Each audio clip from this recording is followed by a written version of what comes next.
Hello everyone. We hope you're doing well. We're doing great, and we truly appreciate your ongoing support. We'd like to briefly address some comments regarding our audiobook series. Rest assured, progress is ongoing. That said, your feedback is vital. If there's a novel you particularly enjoy and want to hear more of, please let us know in the comments. Each chapter requires a financial investment, so we can only continue series that receive strong audience interest. Although we retain core names and plot lines, we make significant editorial changes to enhance clarity, pacing, and immersion. These are not simple recitations. We work hard to deliver a polished, thoughtful listening experience. Without sufficient feedback or engagement, we may need to discontinue a series. So if you're enjoying something, don't stay silent. Your input truly matters. Note, our default audio speed is 3x. If that's too fast, let us know. We're happy to adjust it. Interested in early access to unreleased audiobooks? Visit our Patreon. You'll get to experience new content before it reaches YouTube. Just to clarify, I'm a fan like you. I've purchased these novels and adapted them with care, while respecting all rights and guidelines. For updates, follow us on Facebook and Twitter, X. YouTube update: recently, YouTube flagged some of our content for including mature themes, realistic violence, and darker story elements. As a result, we've decided to stop uploading anything that violates YouTube's guidelines. If you'd like access to the full, uncut versions including the more intense or mature content, you can find them on our Patreon page, where we upload everything first. Available now on Patreon: Shattered Innocence transmigrated into a novel as an extra. Transmigrating over 10,000 years late, I was forced to become a mighty presence. I, the celestial dragon, rule the heavens through the double gate, reigning supreme in countless worlds with peace taming, Tower of God sequence strength, cultivation when you take things to the extreme. Naruto is an Uchiha with cyst. WTF, the centuries-old ancestor in our family take concubine again. Plus 18, Ichi, reincarnated in Bleach as a wizard. Thanks for listening and happy listening. Chapter 1, The Journey Begins. I'm bored. So incredibly bored. I walk down the street toward my home, wearing a listless expression while listening to music on my headphones. It's already dark and also rainy, so I must admit that everything comes together to paint quite the atmosphere. Despite having a good job and a decent life, there's something missing. Everything feels like it's on repeat, a loop of similar experiences. I need something more, a challenge, a change, a break from the routine. I've tried to find it in various ways, but nothing seems to stick. I've tried dating. I was quite successful at it, at least compared to my two friends. I've been on more than 24 dates after chatting up a few ladies.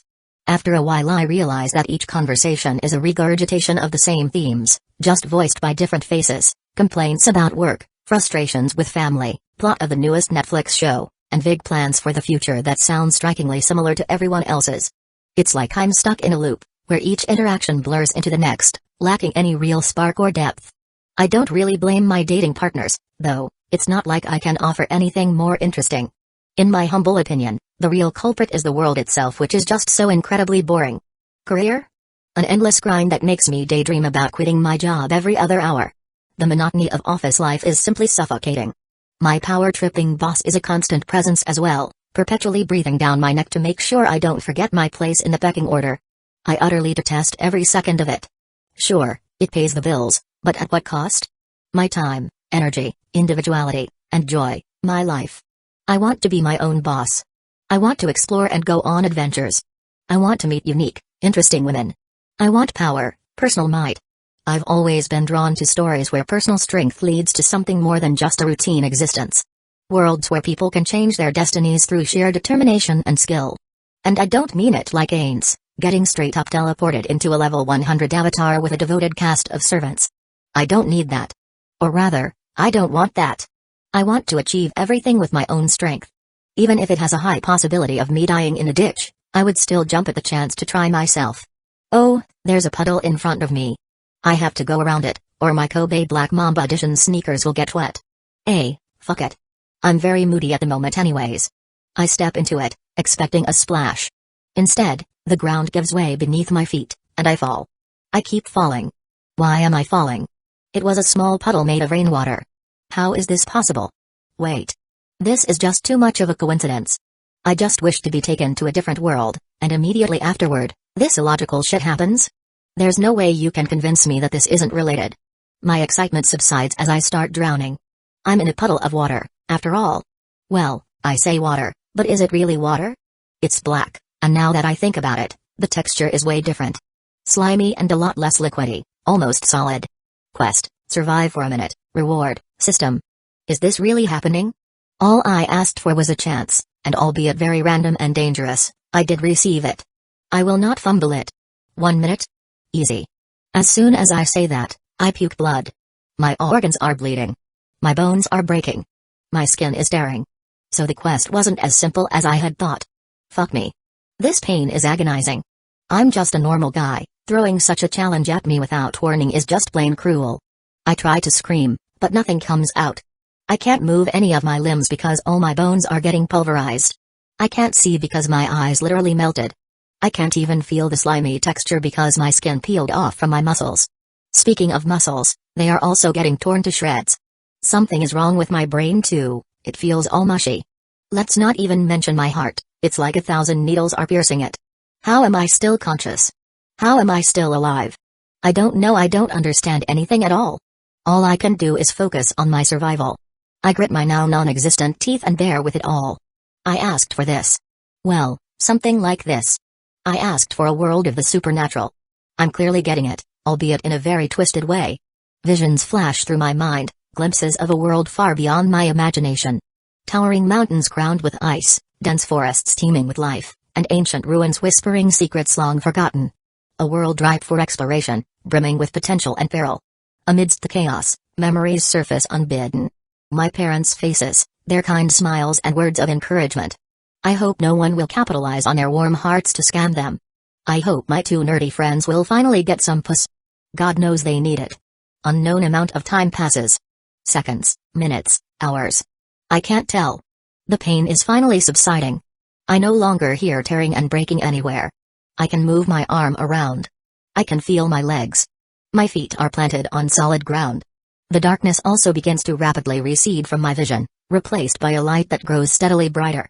Shapes then begin to take form and I soon find myself standing in a vast, open space. The sky above is a deep, endless blue, dotted with unfamiliar constellations. You've succeeded in completing the quest, you've been reborn as a Primordial, Chapter 2, I don't have a savior complex. Huh? I did it. Phew. Hardest minute of my life by a long shot. The race name sounds cool too. I open my eyes and examine my body. The first thing I notice is that my arm hair is gone. With a jerk of my hand, I touch the top of my head with great anxiety. Phew. I still have my head hair. I don't have anything against bald dudes, not at all, but I prefer to have my lush short dark hair. It was one of my best features according to the ladies. I flex my muscles. I don't feel much difference. I certainly didn't become a sudden level 100 superhuman. My clothes are also not bloody unlike what I would expect after the event I've just gone through. Perhaps that black liquid absorbed it. Now that I have taken a better look at my body, not much has changed. However, I do feel a bit better in general. Faster thoughts, more energy. No pain in my shoulder where it used to hurt a lot after getting injured during a basketball game. My height didn't change from what I can tell, I'm probably still 185 centimeters, 6'1", tall. Looks like my body was restructured by the tagonizing process. If there's a system, maybe I also have those screens that keep track of my progress with levels. Status. I say with a commanding tone and imagine myself opening a status window like that of an RPG. Something pops out in front of me. I instinctively move my hand to it, and it phases through. It's not a physical construct, likely only I can see it. Perhaps it's a projection from my mind. I also imagine closing it, which succeeds, and open it again with only a thought, which, again, is a success. I think all that is holy that I don't have to say this stuff out loud. Name, Quinlan Noir, race, Primordial, title, Primordial level, 1. Experience point 0 out of 100, primary class, commoner level 1, secondary classes, vitality, 11, strength, 10, agility, 10, intelligence, 10, wisdom, 10, unused skill points, 0, unused attribute points, 0, health points, 110 out of 110, mana points, 100 out of 100. I don't know how health points work in this game like reality though. What if I lose an arm? Do I still regenerate to 110 horsepower after a while? Do I have less maximum HP? Or does my arm regenerate somehow? There's a lot of stuff that requires further investigation. Cool. Now let's see. How do I ask for descriptions? Just as I thought that, an additional screen appeared. Primordial, a unique race believed to be the ancestors of all others, Primordials are unmatched in adaptability. Gain 3 additional class slots and each class gains experience at 3x rate. Only the primary class gives attribute bonuses. Gain stat primordial level, which also receives the 3x increased growth rate. Increase primordial level to gain skill and attribute points. Gain the ability to swap classes in and out by a simple thought. Wow! That is one hell of a starting gift. It doesn't make me up from the start, but it gives me some amazing advantages in the long run. I'm a late game scaler, just like my preferred playstyle in a certain video game where one needs to destroy the enemy's nexus. Commoner, starter class, effect, minor vitality increase, base skill, none, so that's why my vitality is 11 instead of 10. Looks like minor increase amounts to a 10% buff. Now the question to ask is, how do I gain more classes? I hope I don't have to pay someone big bucks to tutor me for years. Before I can further marvel at the new stuff life has thrown at me, I hear a loud screeching sound. Scree-ee. Kaya. Goblins. Father. On it. Hide inside, pumpkin. Oh boy. A starter scenario? It wants me to kill the goblins and gain the favor of traveling merchants? Maybe they will let me move with them to the nearby town and introduce me to how the world works and other basic stuff. I move slowly through the forested area. I don't want goblins to catch me. I can't properly defend myself with my fists alone. I don't even have armor, I'm still in my hoodie and trousers. The sounds of clanging, shouting, and screaming are becoming louder. I'm getting close. I slow myself down even further and move as stealthily as possible. What, did you think I would rush out there and play hero? Throw away my one chance at a life I yearned so vehemently for? Hell no. I don't have a savior complex. I finally reach the scene of action as I peek from behind a sturdy tree from 100 or so meters away. A cozy, safe distance. Well, the merchants aren't winning. One guy is sitting on the road, clutching his hands at his bleeding throat. There's one man still fighting the dozen or so goblins. And let me tell you, these creatures aren't the prettiest bunch. They remind me a lot of what I've seen in that manga. Goblin Slasher, was it? Ha! He shouts as he lunges forward with a spear. He impales one of the little green fuckers. The rest mercilessly gang upon him, hitting, biting, clawing at his skin. Their rusted weapons pierce his flesh. He cries out and then falls to the ground unceremoniously. Only 2 armed defenders for a merchant carriage? What cheapskates. Yep. Here it is. 2 women are getting dragged away. Of course, they are not getting killed. I wonder which one Pumpkin is. Probably the younger one. They are screaming and crying at the top of their lungs. There's no gender equality in this world either. Though it is very highly debatable which of the 2 genders drew the short end of the stick. My vote is on the so-called fairer one. After listening to some of their barely discernible yells, I now know that they are the wife and daughter of the first man that fell. Poor dude is still sitting there with a cut throat, watching his life fall apart. He opens and closes his mouth but nothing comes out besides more blood. He is getting very pale until he finally falls to the side, devoid of life. I imagine that the women are getting taken away because the goblins lack cooks and maids, so they got themselves hired. Yep, nothing worse is going to happen to them. For sure. Man, medieval fantasy worlds just hit different. Do I feel guilty for not stepping in? Yeah, a bit. Will I lose sleep over it? Nope. I have no weapon, no armor, and no training. I'm a level 1 nobody. I'm not naive enough to think of myself as the main character type of guy who would be saved by plot armor even if he messes up. I've not been sent here by some deity to save the world or anything. At least, I wasn't notified of my God-given mission. Thus, I will live my life as I think best, which is to survive and grow strong smartly, not by jumping into scenarios where I have little chance of success. Chapter 3, I'm kind of a Robin Hood, no? The goblins are retreating with the thrashing women holstered over their shoulders. They are moving in a straight line toward what I can only assume to be their little hidey hole. I'm not sure where exactly that might be, likely some barbaric burrow or cave perhaps. The little green creatures really don't seem to have enough brain cells to construct buildings. They appear to be very primitive with only their tribal loincloth hiding their little backers. After they disappear from sight, I wait several minutes before cautiously approaching the carriage. Unsure of the goblins' sensory abilities, I must tread carefully. It would be a shame to leave all the valuables here now, wouldn't it? My heart aches at the thought of some useless city lord getting their grubby hands on them. I must liberate these properties and distribute them to those in need, namely, myself. I'm kind of a Robin Hood, no? I don't wish to linger here for long. The goblins might come back once they realize that they forgot to pillage, or others might arrive. The last thing I need is to be thought of as the perpetrator or perhaps an opportunistic scavenger. Well, the latter is exactly what I intend to become now, But others don't need to know. I walk up to the father merchant. Damn. Seeing a corpse up close for the first time hits way harder than I expected. I'm struck with the pure cruelty and brutality of those sadistic creatures. It could easily be me on the ground if I'm not careful. This further reinforces my thought that I must play everything smart and not be a gung-ho hero. He still has his armor and weapon. The goblins were too preoccupied and overeager with their live captives to loot properly. I examine the sword. Looks very bland to me, though I'm no professional. Since the merchant only had one hired guard, it is fair to assume that they are not holders of legendary grade treasures. Pity. I focus on the item and try to examine it again. A window appears this time. Iron sword, rarity, junk, skills, empty, better than nothing I suppose. I lift it and a weight surprises me. Heavier than expected. I do some slashes in the air, imitating movements I've seen in movies. I must look like an idiot, flailing this thing around. Gotta start somewhere, though. I jump onto the carriage and take a look around. There are 4 wooden crates and 2 wooden barrels. I go through them, eager to inspect my new properties. They are ownerless now, no. I must make good use of this gift. The first crate has fresh produce in it. I see carrots, potatoes, and corn. I don't know how much these are worth, but I imagine they won't make me rich. The second is filled with bread. Well then, moving on. The third has some wooden carved figures. Most of them seem feminine and very revealing clothing, if any at all. I can imagine what they are used for in a world where there's no internet and hubs to search for frustration venting materials. The last is filled with neatly made textile items. If I'm not wrong, they are made of wool.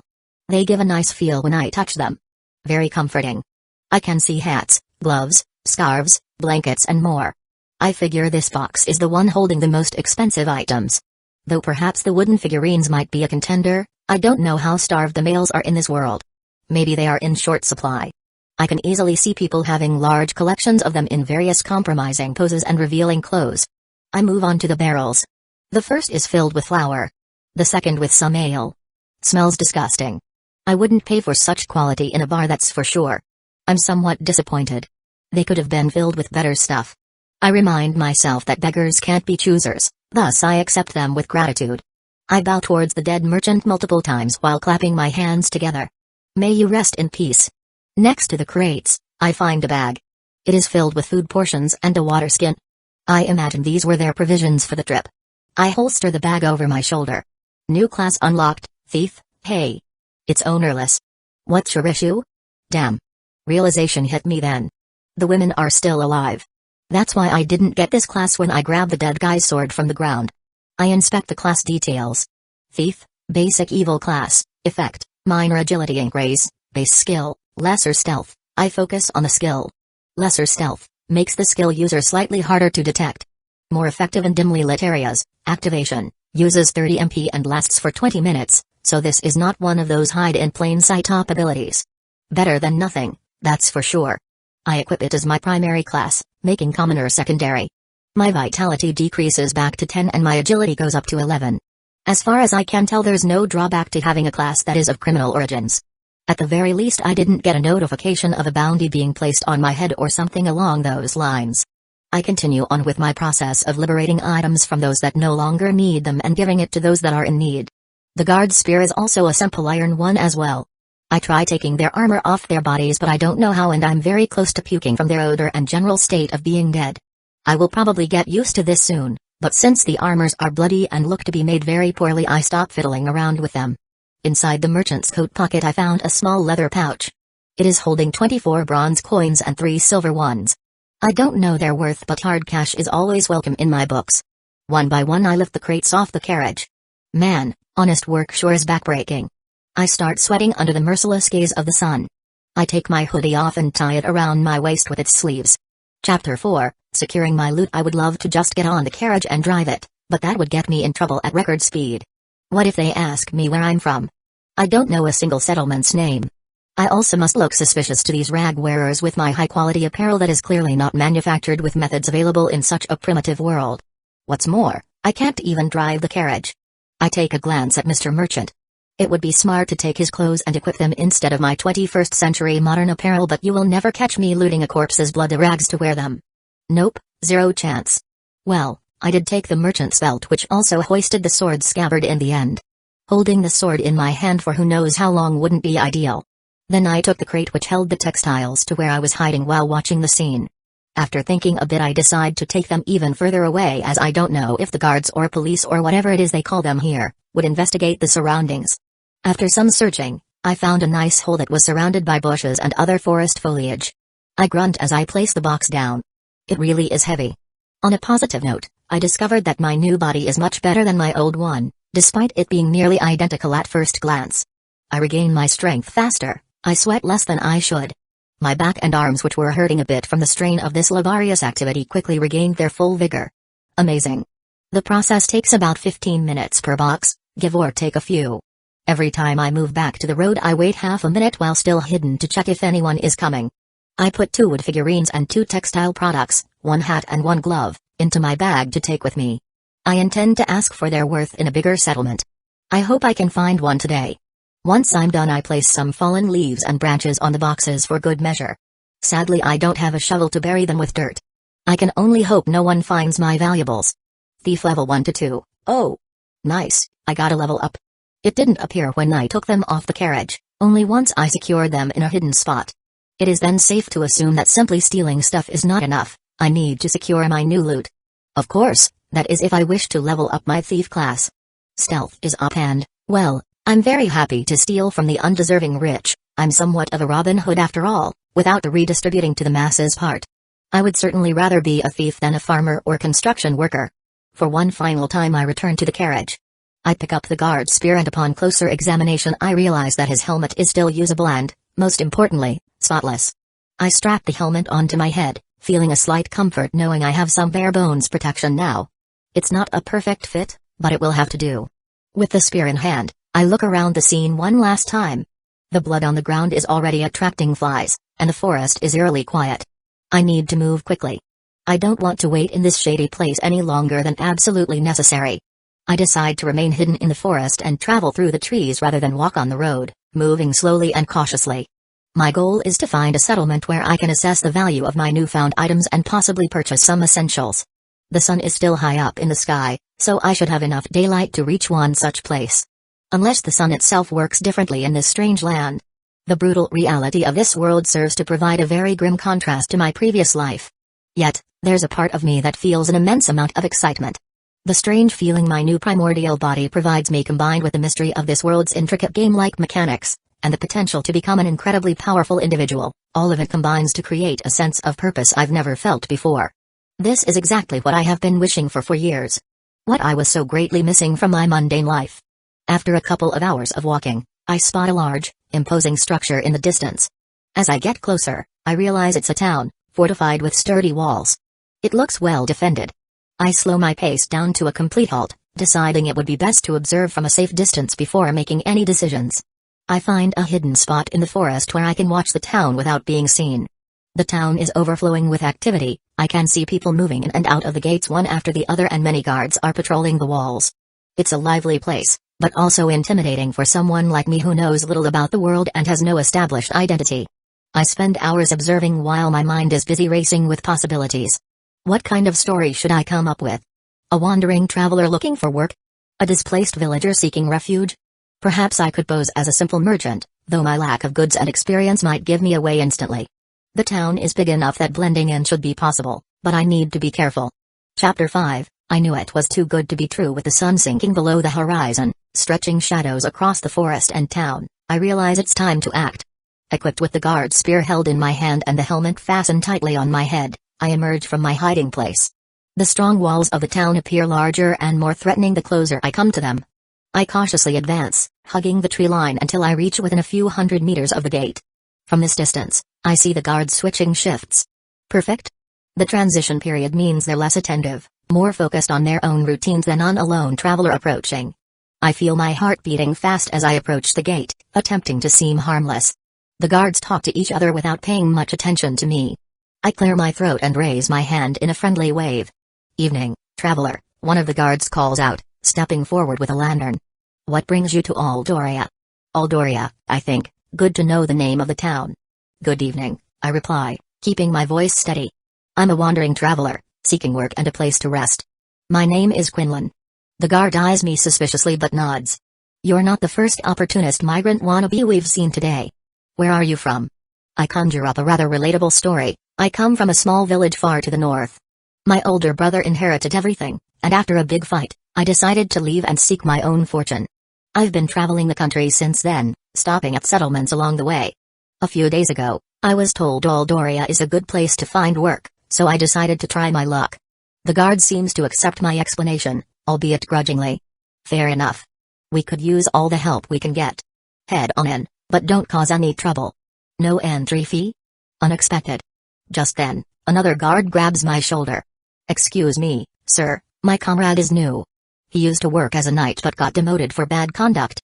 He forgot to tell you first-time entries must pay a silver coin, which grants you a lifetime certificate of free entries. Of course, unless you become a merchant. I knew it was too good to be true. 1 whole silver? Isn't that too much? He looks at me with dissatisfaction. It is what it is, my good sir. I don't make the rules nor am I willing to bend them for you. I nod reluctantly. Before I pay, can you tell me how the wages are in the city? I don't want to part with a silver coin just to face harsh living conditions. Last I checked, a construction worker earned about 50 bronze coins for a day's work. My friend runs one such company. I can tell you the directions if you wish. He has a good name, you won't find a more fair employer. Hauling bricks for 12 hours earns that much? I really want to ask how much bronze a silver coin is worth. I hope it's 10 and not 100. I have an inkling it's 100. Though I don't dare ask, it would instantly blow my cover. Can you tell me how much a loaf of bread is, a meal, and a room for a single night in an inn? I ask, trying to gauge the currency values without sounding out of place. He grunts unpleasantly. A loaf is about 2 bronze. A meal, 10. A room, between 10 to 30. Less if you sleep in the stables. He's saying 10 bronze, not 1 silver. My fears are confirmed. I have 24 bronze and 2 silver coins if I pay the entrance tax. Should be enough to get by for a while. I don't press further, guards are trained to sniff out trouble. I pay and receive my certificate. It's not a parchment but a touch on my hand. After which, I get the notification, lifelong personal entrance permit to the city of Aldoria received. They then informed me that I only needed to present my arm, and a guard would use an artifact to scan the entry permit in my system. I wondered how many people lose their certificates and pay this exorbitant entrance fee multiple times, but it seems they found a neat solution as you can't exactly lose this type of permit. I really shouldn't underestimate the inhabitants of this world just because they seem to be behind in technological advancements compared to modern Earth. Chapter 6, Gathering Information. I nod, thanking them both as I pass through the gate. The streets of Aldoria bustle with activity even at this late hour. Merchants pack up their stalls, children play in the fading light, and townsfolk finish their daily chores. The town feels alive, especially when compared to the grim scene I just left behind myself in the forest. I walk through the streets curiously, taking in the sights and sounds. It's my first time in a fantasy town, but it reminds me of a medieval settlement, since it lacks anything supernatural to it, at least to my inexperienced eyes. Maybe I just don't know where I should be looking. Locating a lodging establishment appears to be the optimal plan. I require a location to relax, contemplate, and possibly learn about local rumors. Shortly thereafter, I come across a small inn named the Silver Stag. The strong light from lanterns spills out onto the street, beckoning tired travelers to come in. I enter the common room by pushing the door open. It is packed with individuals from various backgrounds, vendors, tourists, and a handful of residents enjoying a beverage together. The host, a large man with a welcoming expression, peeks over the bar counter. Welcome to the Silver Stag. Are you here for a bed or a warm meal? Both. A room for the night, and some food. I reply with a nod. The innkeeper accepts my words. We've got a few rooms left. That'll be 14 bronze coins for the night and an extra 9 for a hot meal. The price is close to what the guard told me, and I'm too exhausted to search for a better deal. I reach into my bag, pulling out the pouch I scavenged from the merchant's carriage. I thank the innkeeper and follow him upstairs to a small but cozy room. It may not be a lot, but it's a long way from sleeping outdoors in the forest. After making sure my items are safe and concealing my valuable possessions, I go back downstairs. I sit down at a table surrounded by the scent of stew and freshly baked bread filling the air. A busty waitress presents me with a hot bowl of stew and a chunky piece of bread, and I eagerly start eating. I was pleasantly pleased with the outcome of the meal. To be honest, I wouldn't have been shocked if they lacked salt and pepper for seasoning in this world, yet they not only had the essential flavor enhancers but also additional ones. I'm sampling some spicy chili with possibly onion, garlic, and also a bay leaf included. I can't guarantee that my guess is completely accurate, but what matters most is that I am extremely pleased. As I eat, I listened to the conversations around me, hoping to pick up useful information. Most talk is mundane, discussions about the weather, trades, and local gossip. But one conversation catches my attention. Did you hear about the green midget trades near the Eastern Road? Little rape dwarfs are back in full swing. A grizzled man at the bar spits. They've been getting bolder, attacking travelers and merchants in broad daylight. The guards are stretched thin trying to deal with them while also maintaining order inside the city. Another man slurps his ale and burps loudly, almost making me lose my previously ravenous appetite in the process. Yeah. The recent border aggressions from the furries also don't help. I bet the city lord is busy writing a few commissions to the Adventurers Guild right about now. My ears perk up at the mention of goblins and adventurers. This could be useful. I make a mental note to avoid the Eastern Road and focus on strengthening myself before attempting anything risky. I wonder if they've been notified about the merchant carriage yet? As the night progresses, I complete my dinner and head back to my room. After reclining on the little bed, I gaze up at the ceiling with many thoughts spinning in my head. This world is dangerous but full of opportunities. I need to be smart, cautious, and always on a lookout for ways to increase my power and wealth. Before going to sleep, I inspect my status screen as a sort of lullaby. I still have a bit of a hard time acknowledging that all this is really happening. I have a very strong fear that I'm merely dreaming and may wake up at any moment. After experiencing so much excitement and hope in a single day, I would probably become suicidal if I got dragged back to that boring hellhole. I check my attributes and their descriptions. Strength, STR, increases physical power and damage with melee weapons. Agility, AG, boosts speed, reflexes, and evasion. Intelligence, INT, enhances magical power, mana points, MP, and the effectiveness of spells. Vitality, VIT, raises health points, HP, and resilience. Wisdom, WIS, improves mana regeneration, spell casting speed, and resistance to magical effects. Pretty straightforward. If I want to become a mage type, then I would need to invest heavily into all besides strength. If there are mages in the first place, that is, and I can unlock such a class. There's no chance I will not invest in agility or vitality, no matter what build I go for. Speed is perhaps the most important stat in my opinion. I would bet on Flashy Flash over Darkshine any day of the week. And, well, vitality increases my HP, so that is an obvious must.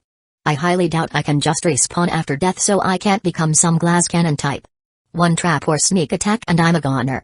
I drift off merrily into dreamland, with such a happy expression plastered all over my face I probably haven't worn since I grew up. My childlike wonder and excitement are back in full force.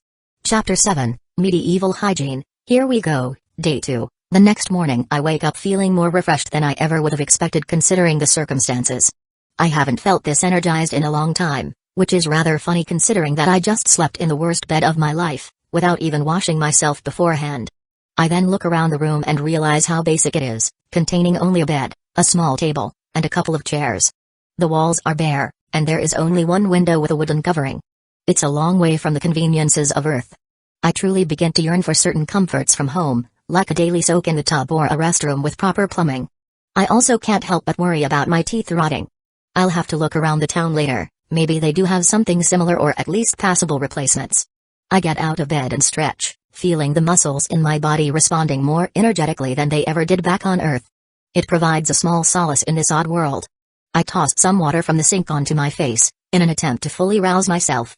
The cool water is invigorating, yet it falls short of compensating for the absence of the modern-day morning ritual I'm used to.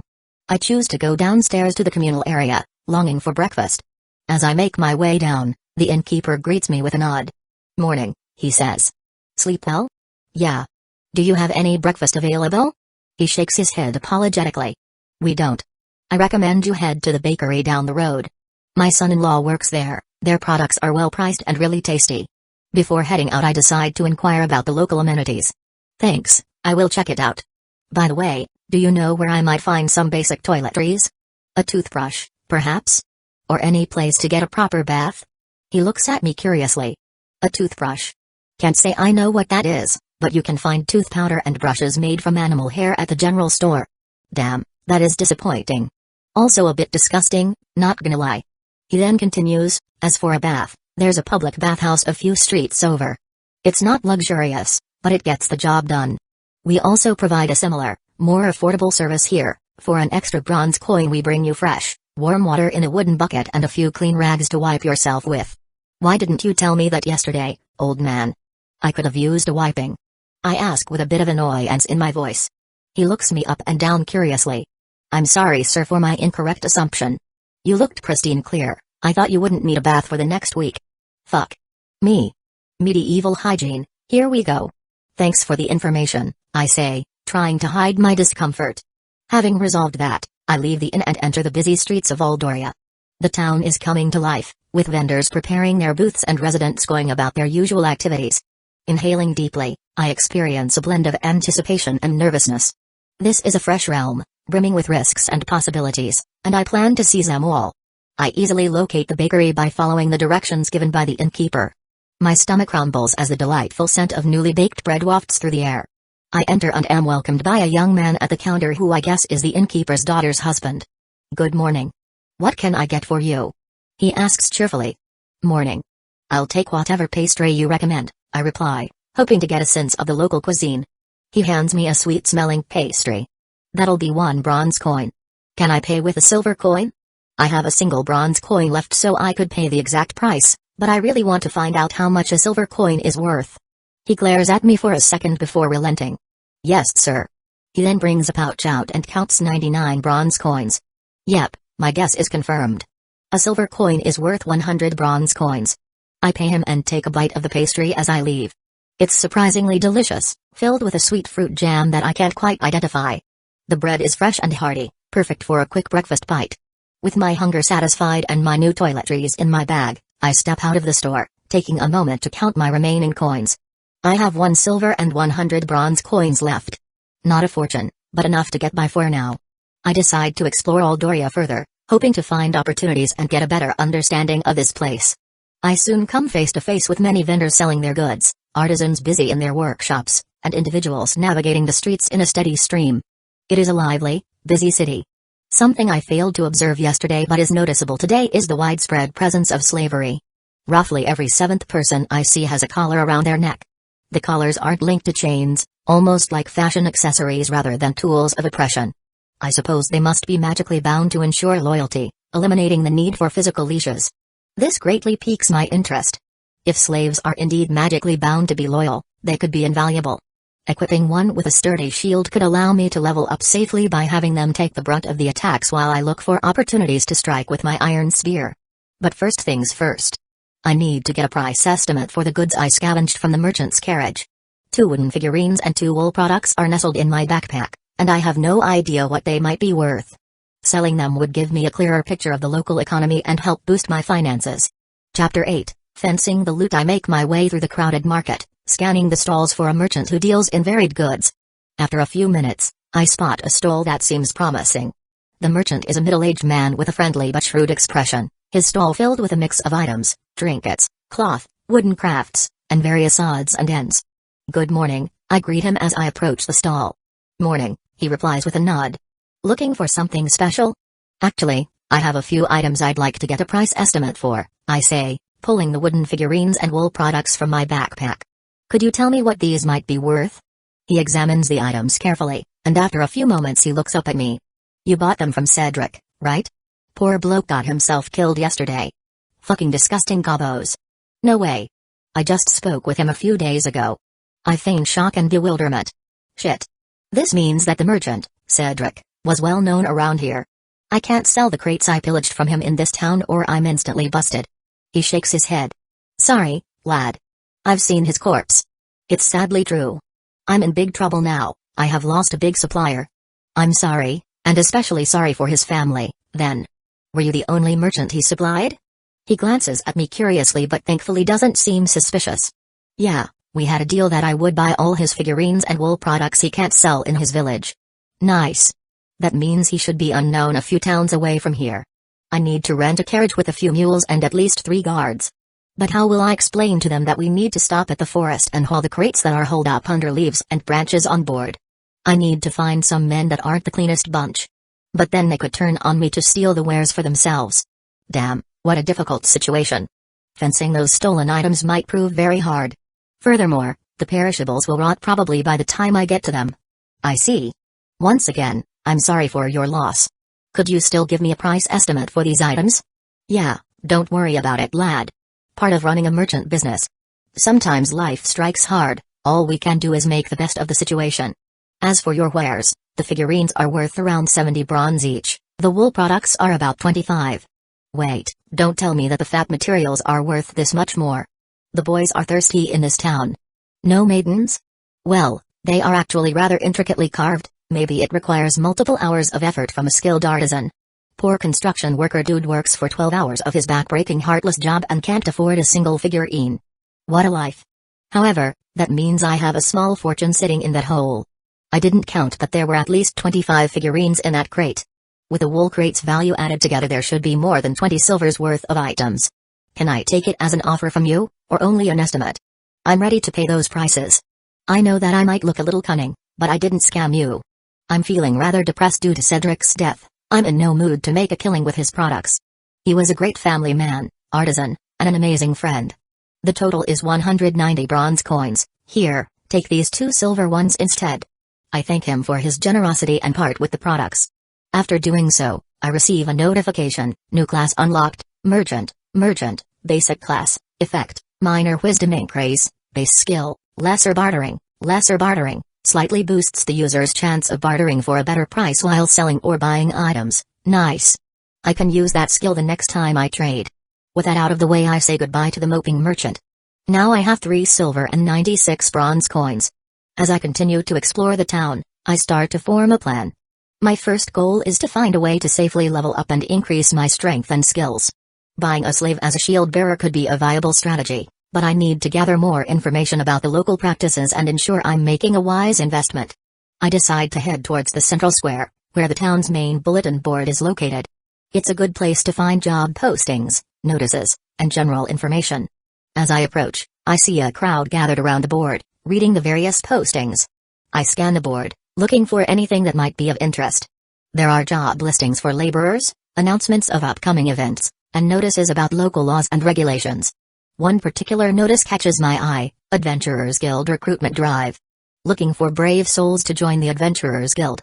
Opportunities for quests, monster hunting, and exploration await. Inquire at the guild hall for more details. Becoming a glorified monster exterminator? No thanks. I remember my earlier thoughts about buying a slave and decide to visit the local slave market to gather information and see what's available. It's not a decision I take lightly, but in this world, it might be a necessary step to ensure my survival and success. Trusting my life to a free man who could backstab me at any time is risky. A magically bound individual might be a much smarter option to start out with. With a sense of purpose and, to be honest, morbid curiosity, I set off towards the slave market, determined to make the most of my new life in this fantasy world. Chapter 9, Visiting the Slave Market. The slave market square of Aldoria is a stark contrast to the bustling and vibrant town center. Located in a more secluded part of the town, it has a heavy, somber atmosphere that feels markedly different from the lively markets and streets I've explored so far. I hear a lot of weeping and admonishing shouts in reply. A few cracking sounds made by whips can also be heard. What a lovely place. As I approach, the first thing I notice is the large iron gate that marks the entrance. It's adorned with intricate carvings, perhaps to lend an air of legitimacy and formality to the trade conducted within. 2 guards stand watch at the entrance, their expressions are impassive. They don't bother me. Inside, the market is laid out in a series of open-air stalls and pens, each one showcasing different slaves available for purchase. The area is divided into sections based on the types of slaves being sold: laborers, domestic servants, combat-trained individuals, and women, as well as some rather handsome men, dressed in skimpy loincloths only. I can imagine what their intended purpose is. The stalls are constructed of sturdy wood, with iron bars and gates to keep the slaves contained. There are wooden platforms where some slaves stand or sit, looking out with various expressions ranging from utter hopelessness to quiet defiance and even some absolute indifference. Seeing some slaves being resigned to such a cruel fate that is awaiting them makes this scene even uglier. Vendors line the main path, calling out to potential buyers and advertising their slave skills. The continuous background noise is a blend of heated conversations that are interrupted by occasional yelling or the sound of chains rattling. The cries and howls of the goods are silenced by the sound of a whip cracking and mocking, degrading shouts. There are many people there, including potential buyers, interested spectators, and enslaved individuals awaiting their destiny. The atmosphere is heavy with the scent of unclean individuals and a strong hint of overwhelming anxiety as well as desperation. It's a bad smell, something that's entirely new to me. This place is special for a Western 21st century guy like me. Never in my life did I think I'd see so many people objectified and sold for profit. As I walk around, I see a few wooden posts around the market where notices and descriptions of the slaves are posted. Some are handwritten, detailing the slaves' skills, ages, and origins. Others have more elaborate signs, indicating higher value or specialized training. The slaves themselves vary widely in appearance. Some are humans, others are demi-humans with animalistic features like ears, tails, or fur. I also see elves and dwarves. What peculiar creatures. Always dreamed of seeing them. I can write going to a slave market and meeting demi-humans off my fantasy bucket list. In one section, I see a group of demi-human slaves. There's a wolfkin with striking amber eyes and ears that twitch anxiously at every sound, a foxkin with bright red fur and a bushy tail, and a rabbit girl with large, expressive eyes and long ears that droop slightly. They're all collared, but they don't seem physically restrained otherwise. Sadly, they seem to go for more than the human slaves. Perhaps they are considered as exotic products. Another section features more rugged, combat-ready slaves. These are mostly men and women with muscular builds and scars that tell tales of past battles. They look more defiant with their eyes scanning the crowd in the form of challenge and angry rebellion against their cruel fate. The vendors are a mix of experienced traders and opportunistic merchants. They range from slick-talking salesmen to gruff, no-nonsense individuals who clearly view their wares as mere commodities to make a quick buck on. Overall, the slave market is a harsh reminder of the realities of this world. It is a location where individuals are traded and where power dynamics are prominently showcased. I can't shake the feeling of being both heavily intrigued and very uneasy. Determined to gather more information, I approach one of the vendors who looks more friendly than the rest. He's an older man with a weathered face and a surprisingly kind expression. His stall features a mix of slaves, including a few demi-humans. "Good morning," I greet him. "I'm new to Aldoria and was hoping you could tell me more about the slaves you have here." The vendor nods, his eyes lighting up with interest. "Of course, young master. What are you looking for? Laborers, house servants, perhaps someone more combat-ready or a beautiful, seductive bed warmer? I have a nice lady that can fulfill all 4 criteria. She is trained in the art of combat and servicing, and my wife also taught her how to be a proficient maid. With her strength, laborious jobs will also be finished in a breeze." He gestures to a dejected young woman that has eyes devoid of any hope with his hand, and I can see a wooden plate hanging from her neck, sitting on top of her bare, perky breasts with a few numbers carved on it. I can only chuckle wryly at the ingenious but utterly cruel and dehumanizing marketing strategy. She costs a lot, 5 gold and 35 silver. If the exchange rate is the same between gold and silver as it is with silver and bronze, then she costs 535 silver or again 53500 bronze. Way out of my budget. Besides, I want my slave to be more feisty, with a strong will to live. This one would likely jump into harm's way the first chance she gets. I'm interested in someone who can assist with protection and perhaps help me level up safely. I've heard that some slaves are magically bound to ensure their loyalty.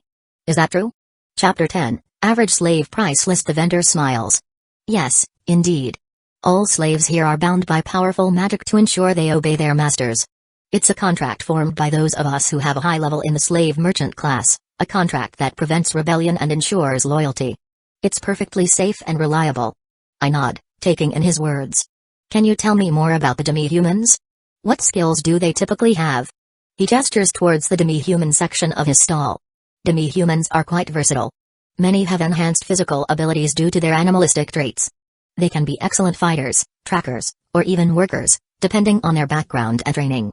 For example, the dogkin over there is known for his strength and sharp senses, making him a formidable combatant. The ratkin is quick and agile, perfect for tasks requiring speed and stealth. And the rabbit girl has a keen sense of hearing and can detect danger from afar. Some of them are also exotic bed warmers that demand a premium price from customers should the young master wish to open up a slave brothel. They can also thrive in such a place because beastkin tend to have more endurance than humans. A few punches here and there doesn't even faze them, and even if they get injured they regenerate quite fast. Oh boy. Being a sex slave sounds like a lovely way to live one's life, I must say. Thank you for the information. I'll need some time to consider my options. He nods. Take your time, young master. A wise choice can make all the difference.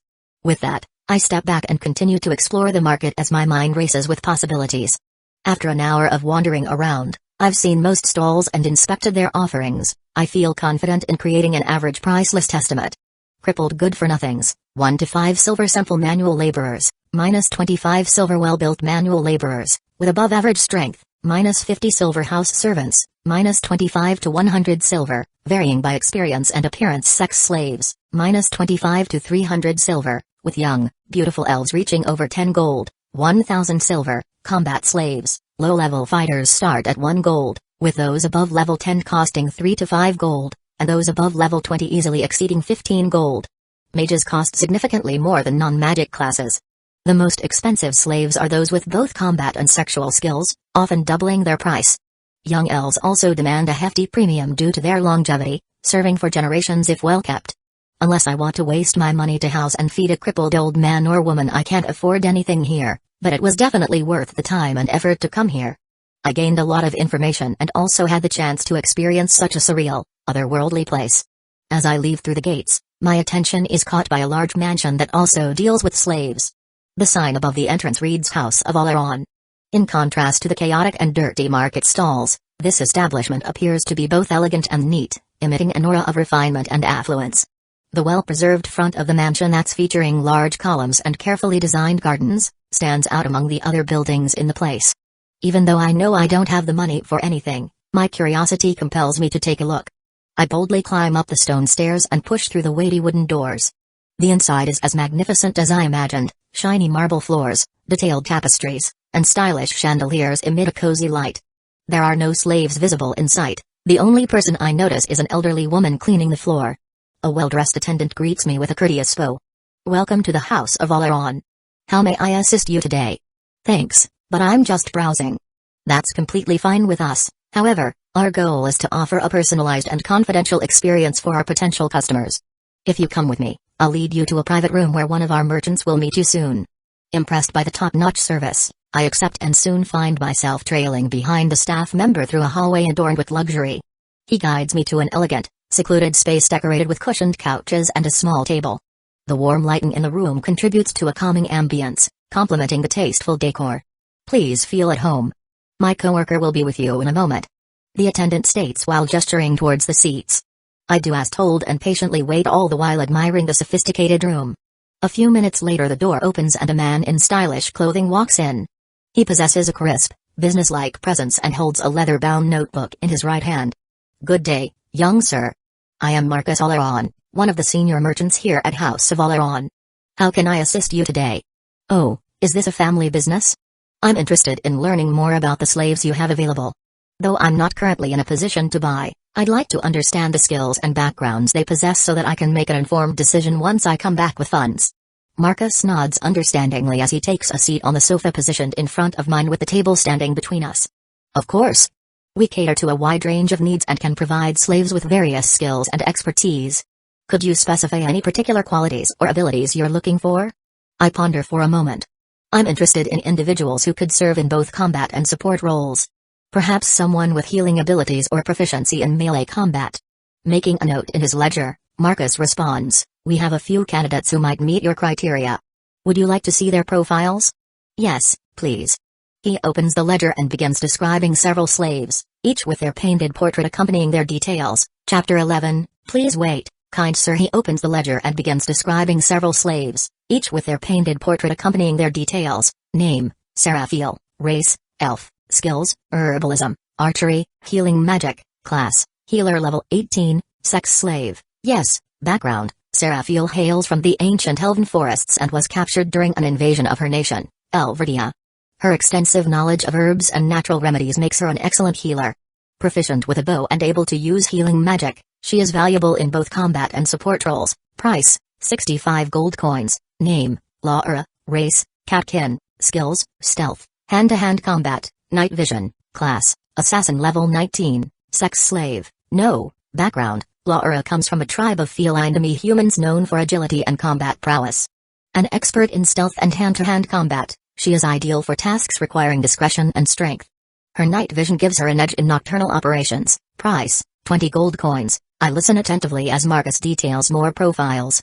The high-level healer elf sex slave is the most costly, but I can understand why that is quite clearly. Healers are extremely rare and she can also use a bow, so she is not useless when no one is in need of healing.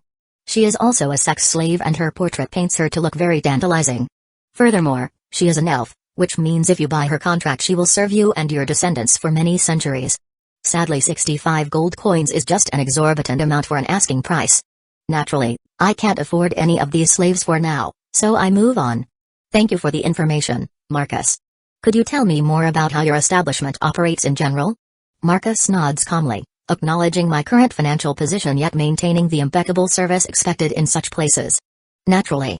We differ significantly from the sellers you might encounter in the open market. Firstly, we don't deal in kidnapped slaves. The background of those slaves is often unclear. Many are illegally captured by outlaws such as bandits and unauthorized slavers. You never know when a family member might come looking for them, seeking retribution. I gulp, considering his point carefully. I certainly don't want a lion daddy hunting me down and barging into my tent with a giant war axe because I bought his stolen daughter. We source our merchandise from 4 avenues, Marcus continues. First, debt slaves. They're individuals indebted to the kingdom or an establishment. We purchase their debt if repayment seems unlikely. Their roles depend on the debt's extent. Second, credit slaves, the most liberated. They enter slavery by choice due to financial constraints or a desire for focused work. You're essentially hiring temporary workers by paying their wages up front, unlike lifelong servants with minimal rights. A maid enters with a teapot, pouring its contents into 2 cups. She bows and exits, leaving Marcus and me to take sips before he continues. Next we have the criminal slaves. These individuals have minimal to no rights, having been convicted by local authorities and sentenced to a life of collared servitude. Lastly, war slaves. During national conflicts, the kingdom or its lords are legally permitted to bring back enemy soldiers or captured citizens as slaves, as long as we are at open war with them. We are at war with both the Beastmen Confederation and the Alliance of Elverdia, which is a nation ruled by elves and dwarves in joint partnership, so there's an abundance of war slaves, especially the beastkin type as our Duchy of Greenvale borders their nation. Out of the 4 types of slaves, these ones are the least free, often having no rights as a living being whatsoever. Their master can do whatever they want with them, no matter how sinister. I can only nod. Sounds pretty brutal, but it is what it is. Blame the game, not the players. Slave sellers are just opportunistic merchants. I can easily imagine how financially rewarding this avenue of trade is. Another distinction is how we treat our products. We don't display them for everyone to see, and only problematic slaves are kept in cells. The rest have their own rooms, are well fed, and enjoy occasional luxuries. I see. May I ask about your treatment of prospective sex slaves? I inquire. If I ever consider such an expenditure, I'd want assurance they weren't mistreated or used. I have no plans to buy a sex slave at all, but I'm really curious how they keep their employees from ruining the products. Marcus meets my gaze with understanding. Naturally, sir. Male employees are strictly prohibited from interacting with them. A dedicated female employer trains each one in maid duties, sensual dancing, and giving oral pleasure, a practice that involves the use of a wooden tool. Originally I hadn't planned to mention it, but since we are already speaking of this topic, let me tell you that this is the final distinction between us and market sellers. Many of their women have endured numerous, forceful encounters with male or even female employees. If you do choose to purchase there, I highly recommend verifying the virginity of the slave. Even then, one can never be certain of what they've been put through during their captivity and training. Women have 2 other openings that may be used without leaving proof behind, after all. I understand. Thank you for your time and detailed explanations. You've significantly expanded my understanding of this aspect of life. I hope to acquire a reliable combat slave to aid in my advancement, but I lack funds. I'll return once I've saved enough coins. Unexpectedly, Marcus stops me as I rise from my comfy seat. Ah, wait, kind sir. Perhaps we can assist each other. Oh? You have my attention, man. Intrigued, I settle back onto the plush sofa. I'm listening. There's a particular slave who has proven quite challenging to sell, Marcus explains, his cold tone betraying some deeply rooted frustrations. I purchased her over a year ago for 8 gold coins, believing I could easily fetch 12, perhaps even 20 gold coins for her. She possesses a rare class, level 14, as a samurai, a derivation of the swordsman class, exclusive to those descending from a distant continent. Sadly, I had to grant her significant autonomy in her clauses, including the right to decline potential owners. Typically, our most valuable products are also given this privilege, but they only decline on average 3 interested buyers. She is easily in the triple digits by now. Chapter 12, Resilient Samurai, he grimaced. Another clause is that she's entitled to a private conversation with any prospective buyer. This means I can't even find out why she's refusing everyone because I'm contractually bound not to eavesdrop, like all our staff here. After each conversation, no one wants to proceed with the purchase. I can't even get details from those who've spoken with her due to the accursed contract. I could see a small tear forming in his eye. I don't know what to do anymore. No one seems willing to take her, and those who do are rejected by her. I'm selling Ayam, yes, that is her name, for 1 gold coin, at a record-breaking loss of 7 gold coins. It's unprecedented in our long history. And what's funny is that I still can't get rid of her. We've even resorted to chaining her to her bed with so many restraints that she can barely move a muscle. She gets only 1 meal a day, which is a gruel that is spoon-fed to her by a caretaker. She's allowed to move for only 1 hour a day to prevent significant muscle deterioration. Despite living like this for 3 months, she's as determined as on day 1. Damn, what a resilient woman. I feel a twinge of sympathy for this slaver, a sentiment I never thought I'd have. However, I much more so admire the slave for her pure determination. Her situation is certainly not enviable, yet she fights on with unyielding resolve. A bodyguard with the samurai level 14 class could be a great asset to start my journey. However, even after lowering the price to such an extent, I can't afford it. I understand your predicament, Marcus, but I only have 3 silver coins. His expression contorts into a mixture of pain and frustration. I can see you then. Why the fuck are you here? Shout form on his lips before it disappears as he bites down on his lower lip. Rent. No, I'll allow you to buy her with a weekly payment plan. You'll pay 3 silver coins every week until the full price is settled. Noticing my distinct advantage in this negotiation, I press further. Could I have a trial week with the option to return her at no cost? I'm not sure if such a troublesome slave is worth going into debt for. He glares at me with near bloodshot eyes for a moment. Did he just bite his lip so hard that it's bleeding? I can't help but chuckle inwardly at his intensity. You can't win them all, man. Silence descends on the room for an entire minute before Marcus speaks up with a strained voice. 7-day trial period with the option to return her within that time frame to annul the contract. Hell yeah. Great. Before we proceed, may I ask 2 more questions that have come to mind? First, how binding are these slave contracts? I understand she can't betray me or run away, but what if a mage slave intentionally casts a spell on an enemy that is near me with the intention to harm me in the process, for example? Second, can I add a clause of my own to our contract? He seems to calm a bit, perhaps relieved that my questions aren't making his life more difficult this time. The contract senses the slave's intent. If a fire mage wants attacks with the intent to harm you, the contract will trigger, causing them to stop their casting due to experiencing excruciating pain and alerting both you and our establishment. The slave will be branded a criminal, subjected to torture and then execution. As for your second question, we can modify your contract only if she accepts your clause. Alright. I'm very interested, then. My clause is that she is not allowed to divulge any information regarding my person in any shape or form. My actions, my affiliations, my strength, items, backstory and wealth, none of it. Is it possible? If so, when can I have my conversation with her? He exhales, his stress seeming to dissipate completely. It is possible to add that clause. Normally I would charge for such an intricate one, but I will waive the fee this once since Sir seems to be very strapped for money. As for the other question, as mentioned, her living situation is rather precarious. One of our female employees will unlock all her chains and help her freshen you up to be presentable. It should take about 20 minutes. I shamelessly ignore his jab of calling me a borderline beggar. I'm about to sign the steal of the century. We will see who gets the last laugh, Marcus. Well, that is if after my chat with her both of us consent to the transaction. Marcus steps out to make arrangements, returning to sit down after a short while. I must warn you that she's not a sex slave. I can sense that you're a kind and noble individual, but we all have our moments of weakness as men. She has every right to resist, even to the point of defending herself violently if molested or worse by her owner. Of course, if you manage to win her affection is another matter entirely.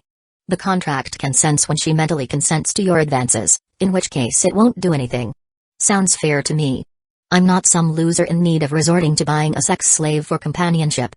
Besides, if she were one, her price would be much higher beyond my budget, even with this kind payment plan.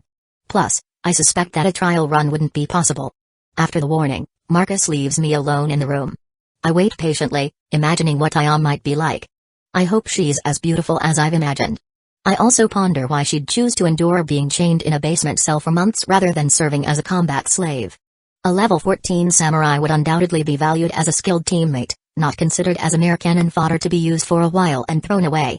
Lost in thought, time slips away, and finally, the door opens. I glance up eagerly, and my jaw drops. Holy Mother of God! I exclaim internally. She is the most stunning woman I've ever laid eyes on, in either worlds. Chapter 13, Talk with the Ayam. Lost in thought, time slips away, and finally, the door opens. I glance up eagerly, and my jaw drops. Holy Mother of God! I exclaim internally. She is the most stunning woman I've ever laid my eyes on, both in this world and the other.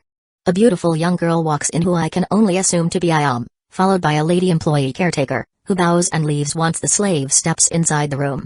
She stands before me, a vision of exotic beauty with delicate, East Asian features. Her skin is pale and smooth, a striking contrast to the rags she wears. Her dark black hair is neatly kept, falling just to her shoulders, framing her pretty face with its crystal blue eyes that seem to pierce right through me. Despite her wardrobe's current perilous state, her slender, short frame exudes an undeniable grace.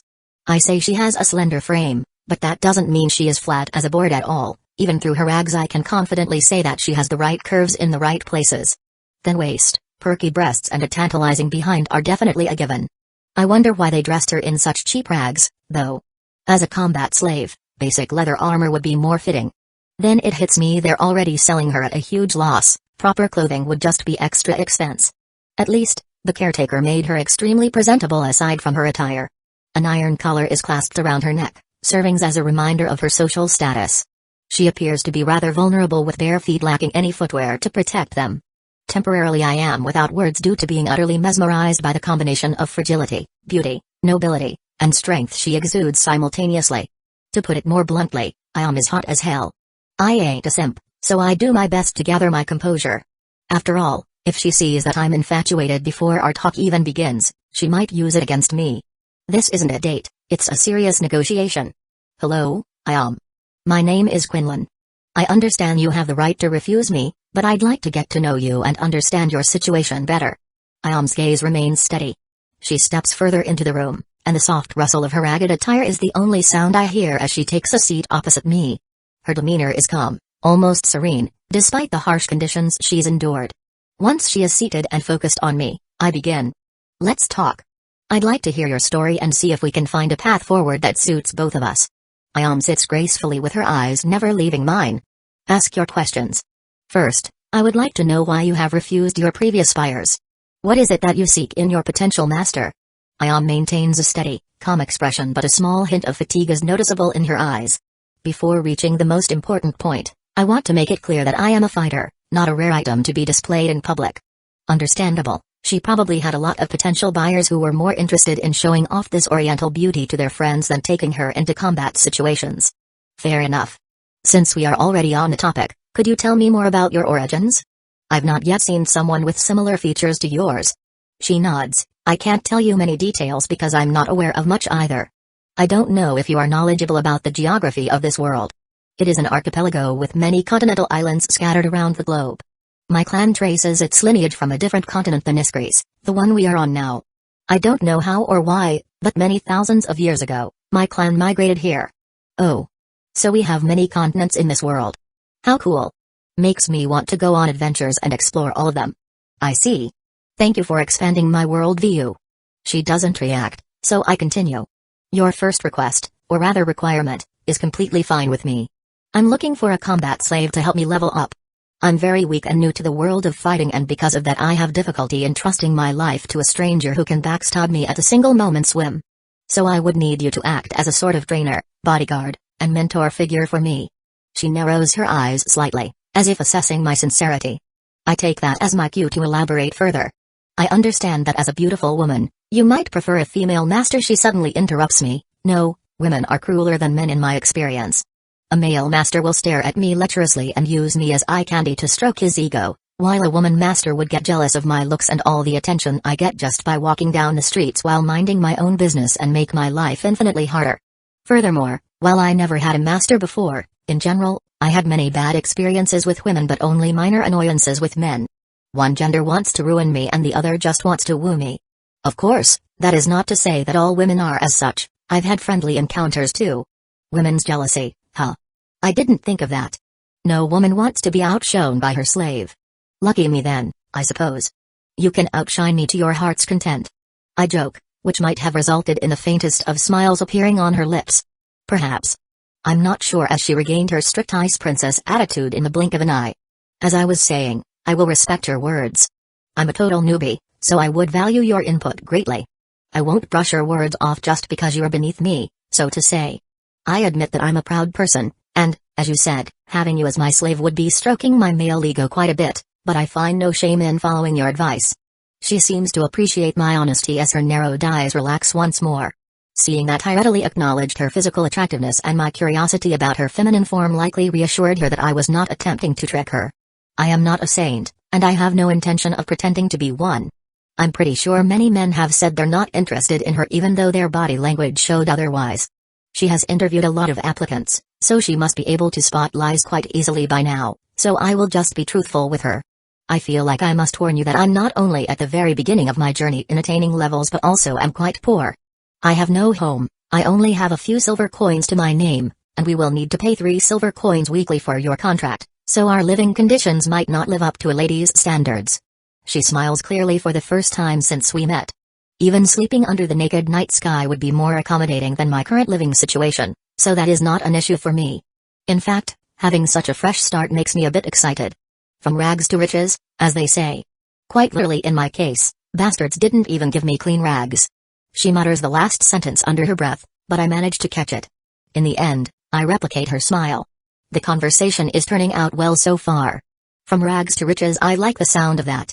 Chapter 14. Her story. Ayam's relaxed demeanor evaporates in an instant, replaced by the sternest expression I've seen from her so far. Her eyes, once calm, now burn with a mix of sorrow and anger.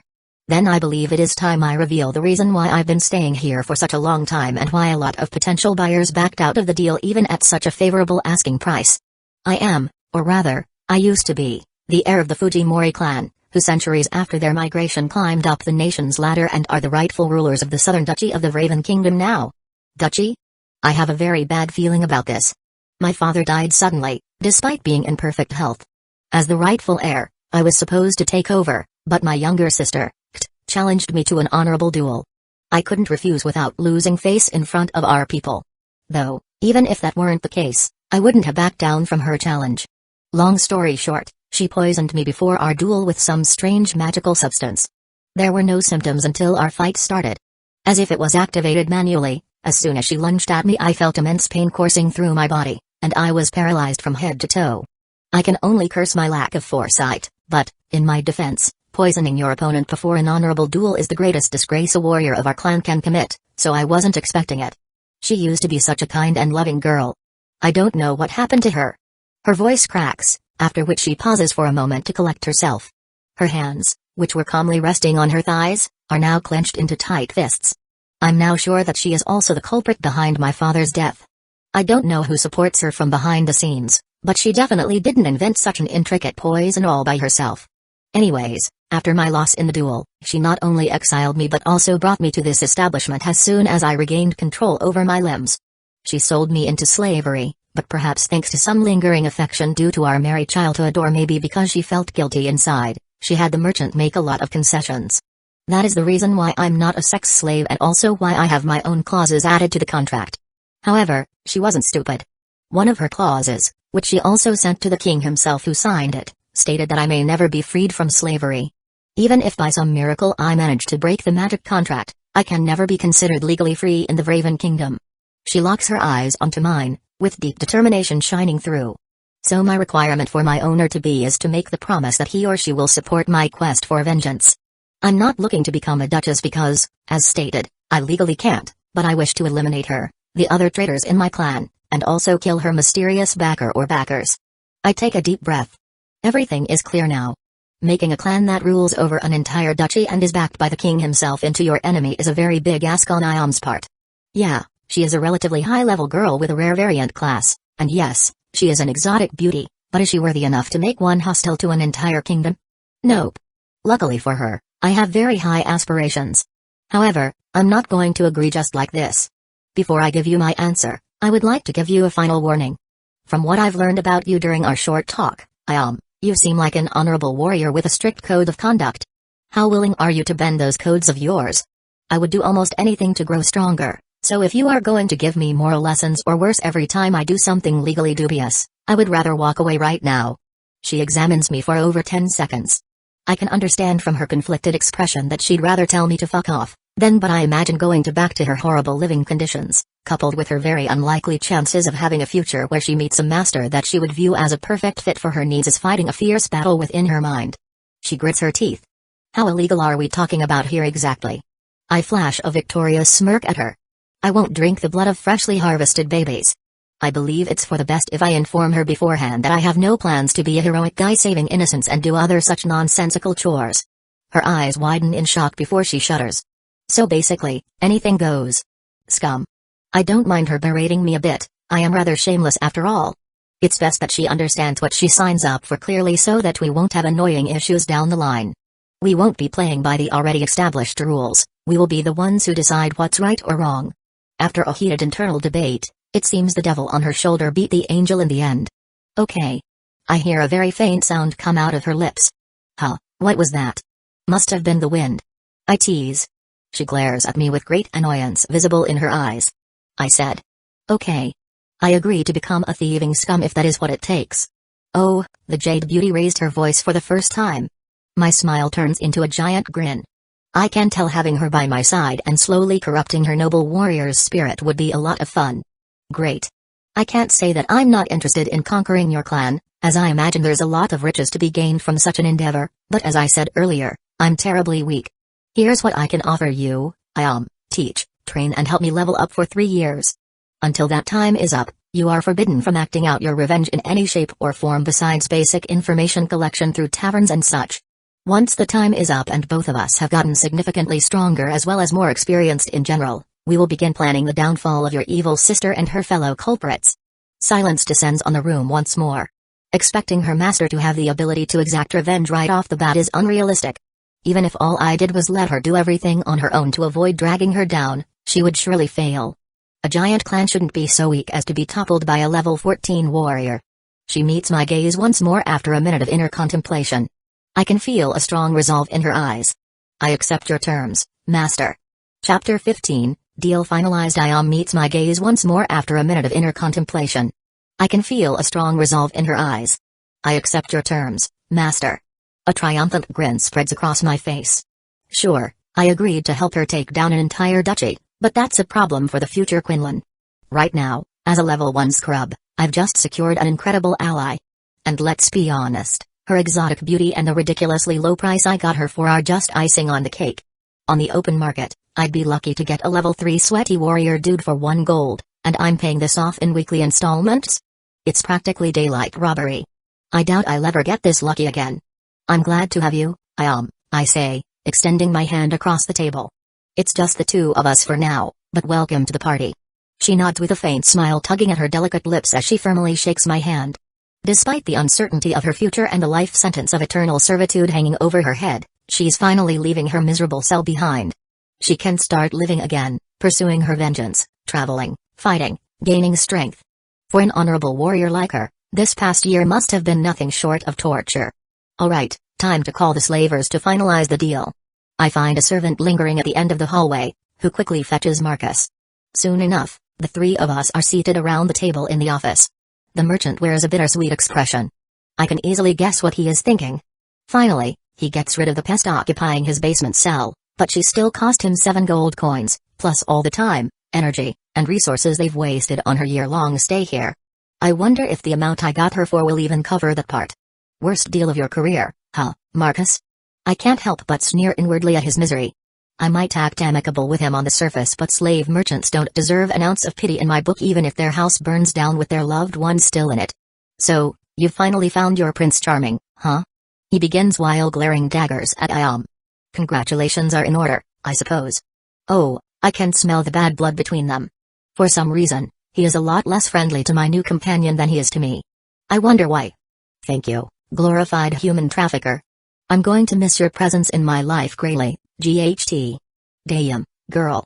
I can see a vein pop on Marcus's forehead. Sorry, I meant on GHT's forehead. The feeling is mutual. Let's get this over with before you dirty my new sofas even further. He turns to me and his expression relaxes instantly. So, kind sir, I was told that you will take this lovely lady off my hands? Ayam scoffs at his swift change in demeanor. Yes. We've come to a mutual understanding. I believe she will help me reach great heights in this life. Great. Then, slave, did my employee notify you of your newfound master's additional clause, which he wishes to add to your contract? She nods. The one about secrecy, right? Fine with me. I would rather die than betray those I fight alongside. Marcus nods back, pulling out the necessary documents. Very well then. Let's finalize this. He spreads the parchment on the table and hands me a quill. I quickly skim through the terms to ensure everything is in order. Sign here, and here, Marcus instructs, pointing to the designated spots. I do as instructed after giving the papers a quick read-through, and then Ayam takes the quill. Her hand trembles slightly as she adds her signature below mine. After the papers are signed, Marcus rolls them and closes them with a wax seal showing the crest of his household. Next, he puts his hand into a pocket on his hip and takes out a tiny bottle containing a sparkling, rainbow-colored substance. He gestures for Ayam and me to come closer. There's one final step. Contract magic. The kind sir needs to add a drop of his blood into this bowl. He hands me a small knife and I do as instructed. Then, Ayam steps forward with resigned eyes. Marcus pours the liquid into a shallow bowl and begins to chant in a low, guttural voice. The liquid starts to glow, and tendrils of light rise from the bowl, snaking through the air toward Ayam's collar. The light wraps around her collar, causing it to shimmer. Ayam winces but stands her ground. As the magic takes hold, the collar undergoes a subtle transformation, the runes etched into it glow briefly before fading back to their original state. You've acquired Samurai, level 14, Ayam, as your slave, new class unlocked, Slave Master. Marcus finishes the incantation and steps back. It is done. The collar is now bound to the terms of your contract. Any violation of these terms will activate the magic within and our establishment will be notified immediately. Ayam touches the collar gingerly with her eyes narrowing. I understand. I then speak up, trying to cheer her up. Thank you, GHT, sorry. I meant GHT, I can't speak well today, I'm so sorry Marcus. Accidental slip of the tongue, I swear on my dear brother's life. I managed to elicit a short giggle from my lovely new partner in crime and a very annoyed scoff from the traitor. To his credit, he seems to move on pretty fast. I can tell that the two of you were made for each other now. I finally understand why she accepted you of all people. Well, I'm too old to get annoyed at you youngsters. If you wish to expand your slave harem you know who to visit. This time maybe come with a few gold coins in your purse, kind sir. I'm not a part of his harem and never will be. We both ignore the pouting, defiant girl. You simply can't stop the inevitable from happening, my dear Ayam. Chapter 16, Planning a Shopping Trip. I smile in response to Marcus. I like people who can take a few verbal jabs without flipping out completely like some hormonal teen. I will, and thanks for your hospitality as well as introducing the two of us. Who knows? Maybe your name will go down in history as the man who kickstarted Quinlan's and his lovely samurai's rise to fame. I give him a playful wink. He chuckles, oh, lucky me. Please do make sure that the historians call me Marcus Oleron and not GHT, if you would be so kind. I laugh heartily. Naturally, my friend. I then turn to her, well, then, let's get out of here. I can't even begin to imagine how much you must have missed the fresh air. She simply nods. As we make our way out of the building, Ayam takes a deep breath, as if inhaling freedom itself. The open air and bustling streets of the city are a stark contrast to the dark, confined space she was kept in. I let the gorgeous girl bask in the sun as a free woman after a year of living in a cell as I wait patiently by her side, observing her reactions. So, what's our first move? Ayam speaks up after a minute, breaking the silence. And thanks for your patience, by the way. You're welcome. I'm not exactly clear on local prices but we seriously need to buy some gear. I only have an iron spear, iron sword, and an iron helmet. I suppose you can take the sword for now. I look like a monkey when I flail it around, though I don't plan to remain a spearman long term. It can be a good tool to learn the ropes. She voices her approval. I then glance at her attire. But before all the serious stuff, we have to buy you some nice clothes. These dirty rags won't do at all. She looks at me appreciatively and then scans me from head to toe. I've been meaning to ask. What's with your wardrobe? Is this some new fashion trend that arrived while I was locked away? Indeed, I'm still in my hoodie, t-shirt, trousers and Kobe Black Mamba Edition sneakers. All black colored because I was in my depressive emo state on the day of my transmigration. I stick out like a sore thumb. I really should buy some local stuff, huh? To answer your question, I come from a very distant land. Her eyes light up with excitement upon hearing that. You also hail from a different continent? And you've just migrated? Do you not have the leveling system there? That would explain why you are so weak despite looking to be over 20 years old. Ouch.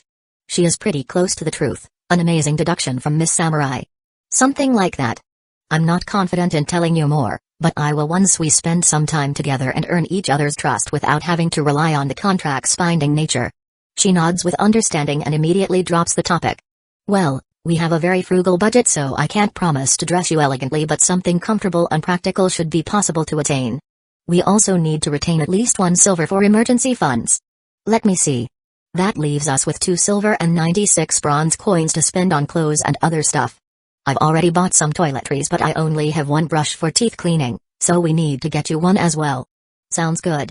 Comfortable and practical is exactly what we should get if we're going to be fighting monsters. And doing other, less honorable things. My beautiful companion really isn't thrilled by the idea of doing underhanded actions, huh?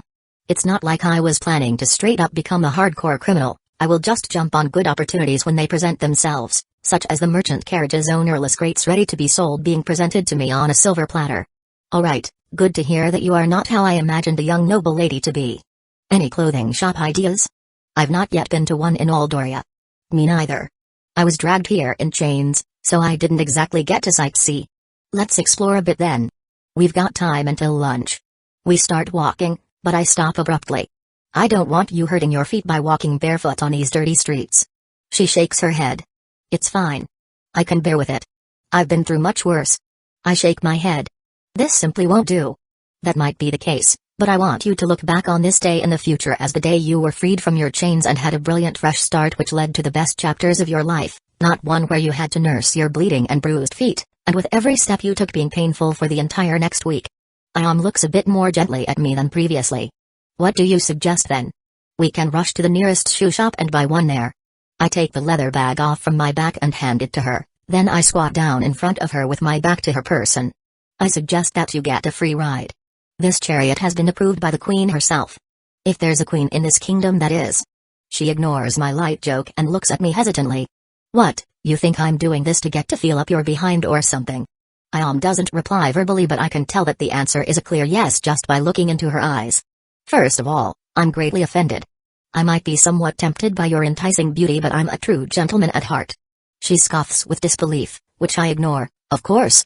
I don't understand why, but my lovely companion doesn't seem to have the greatest first impression of me. Second, did you forget your claws? You can just choke me out if I do something like that. She studies my face for over a dozen seconds, looking for any hidden intentions.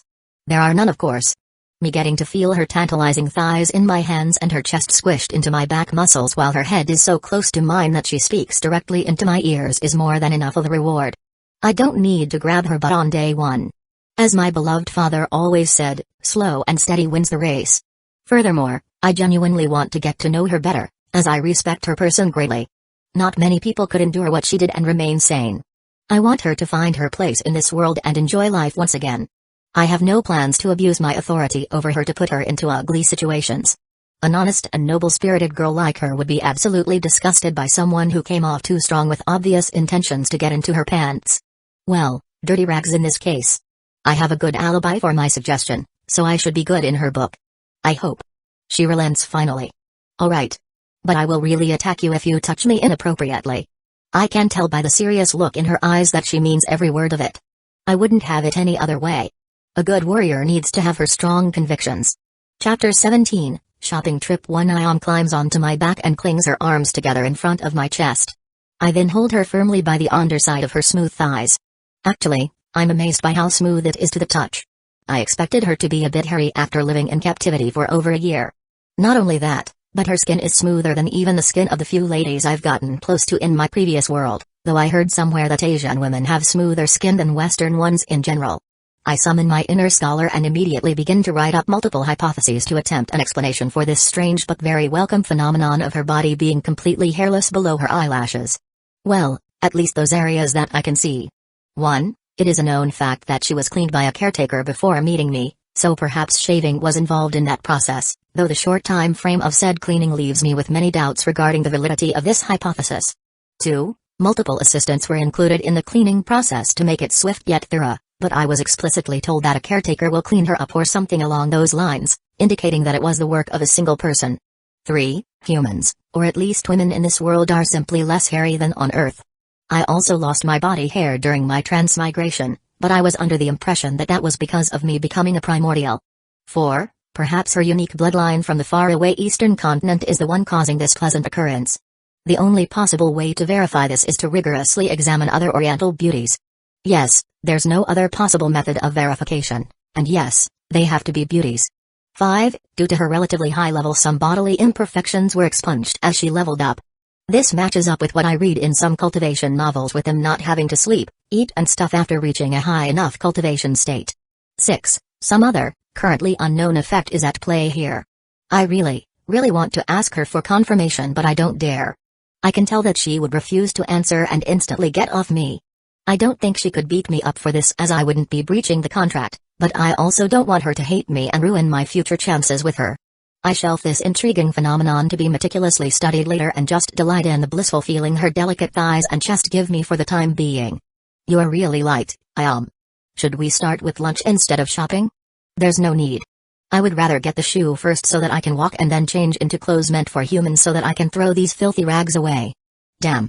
I was hoping I could chauffeur her around for a bit longer. Alright then, we will do as you suggested, but make no mistake, I will make sure to fatten you up properly in the long time we will be spending together. I'm short and I've always had a slender frame. I don't think there's an issue with my physical build. I agree.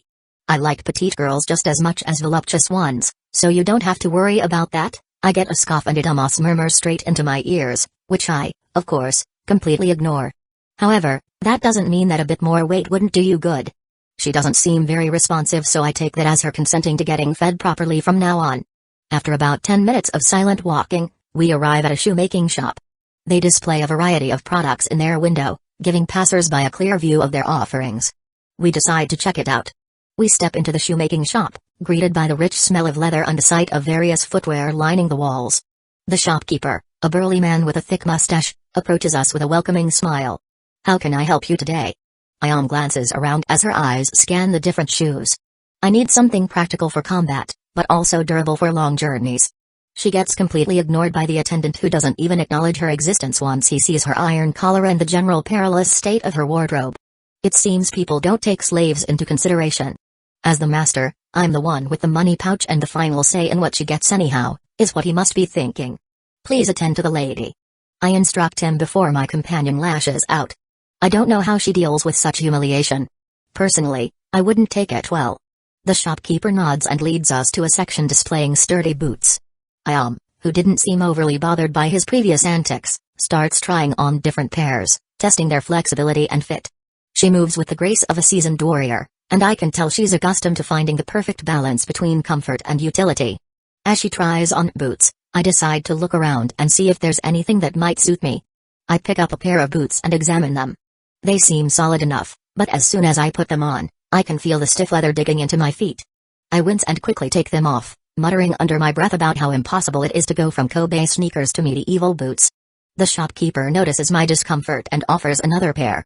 These might be more to your liking, sir. I try them on, but they aren't any better. The fit is awkward, and they lack the cushioning and support I've grown accustomed to. Frustrated, I set them aside and watch as Ayam continues her search. My shoes are my least eye-catching piece of attire, so I decide to allow myself to at least keep those for now. Footwear is also the most important part of one's wardrobe, after good protective armor, if one wishes to explore the world and fight while doing so. It is smart to allow myself the comfort of wearing my current shoe. After trying on several pairs, Ayam finally settles on a pair of boots that are both sturdy and comfortable. They have reinforced soles for combat and a snug fit that will keep her feet protected during long travels. She walks around in them, testing their flexibility and making sure they suit her needs. Chapter 18, Shopping trip to these will do, she says with a satisfied nod. I can't help but feel a bit envious of her ability to adapt so quickly, though it's also true that she never had the pleasure of wearing a modern-day shoe. I bet she would absolutely love to wear a trainer shoe. I glance at the shopkeeper and shake my head. None of these are quite right for me. I'll have to keep looking elsewhere. The shopkeeper looks a bit disappointed but nods understandingly. It's not easy to find the perfect fit, especially if you're used to something specific. Thankfully he doesn't bother me about my strange-looking sneakers. We pay for Ayam's boots and leave the shop. She looks content with her new footwear, while I can't help but feel a bit annoyed by my own unsuccessful search. Ready for some proper clothes now? I ask Ayam. Sadly she no longer climbs onto my back. It was a short-lived experience but a memorable one nonetheless. Yes, I can't wait to shed these humiliating rags. We head towards the nearest apparel shop, hoping to find attire that will allow us to blend in better and leave the remnants of our past behind. It's a modest establishment with an array of garments displayed outside to entice potential customers.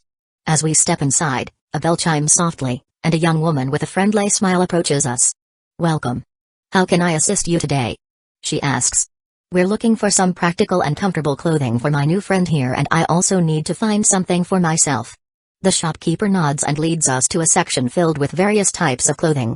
Ayam starts browsing through the racks with her eyes carefully evaluating each item. "Before we start, let's get you some cushion for those boots. I can't imagine wearing them without proper socks." Ayam raises an eyebrow but soon nods in agreement, finding no fault with my statement. "Alright, let's get some then." We find a selection of wool and cotton socks. Ayam chooses 2 pairs of each type of socks that will provide sufficient comfort for her new boots both in cold and warm weather. I also get a cotton one for myself. Satisfied, we return to the clothing section. Ayam selects several items, including a robust pair of pants crafted from a tough material that provides flexibility. Additionally, she chooses a basic tunic that is functional and comfortable, along with a long-sleeved shirt for added layering. "These should do," she decrees while examining herself in a nearby mirror. I turn to the shopkeeper. "Do you have any recommendations for me? I'm looking for something comfortable but also stylish." The shopkeeper nods thoughtfully and leads me to another section where a variety of clothing options are displayed. For warmer weather we have these lightweight pants. They are very breezy. As for a cool look, I recommend these shirts. Once I went over the available selection, I ended up picking out 2 pairs of trousers, and a couple of shirts. Overall, I'm pleased with the quality, especially considering the fact that we are basically in a medieval town. However, there might exist some magical way to produce better clothes, maybe even with the help of specialist classes or artifacts, if such things exist. As I try on the pants and shirts, Ayam continues to browse through the clothing. She adds a leather vest to her collection, which fits snugly and offers a bit of extra protection without restricting her movement. She also picks up a practical belt with several pouches for carrying small items and a lightweight cloak for cooler evenings. With our selections made, we head to the counter to pay. The shopkeeper tallies up our purchases and offers a warm smile as we hand over our coins. "I hope these serve you well. Safe travels to both of you." We thank her and step out of the store, feeling much more prepared for the road ahead.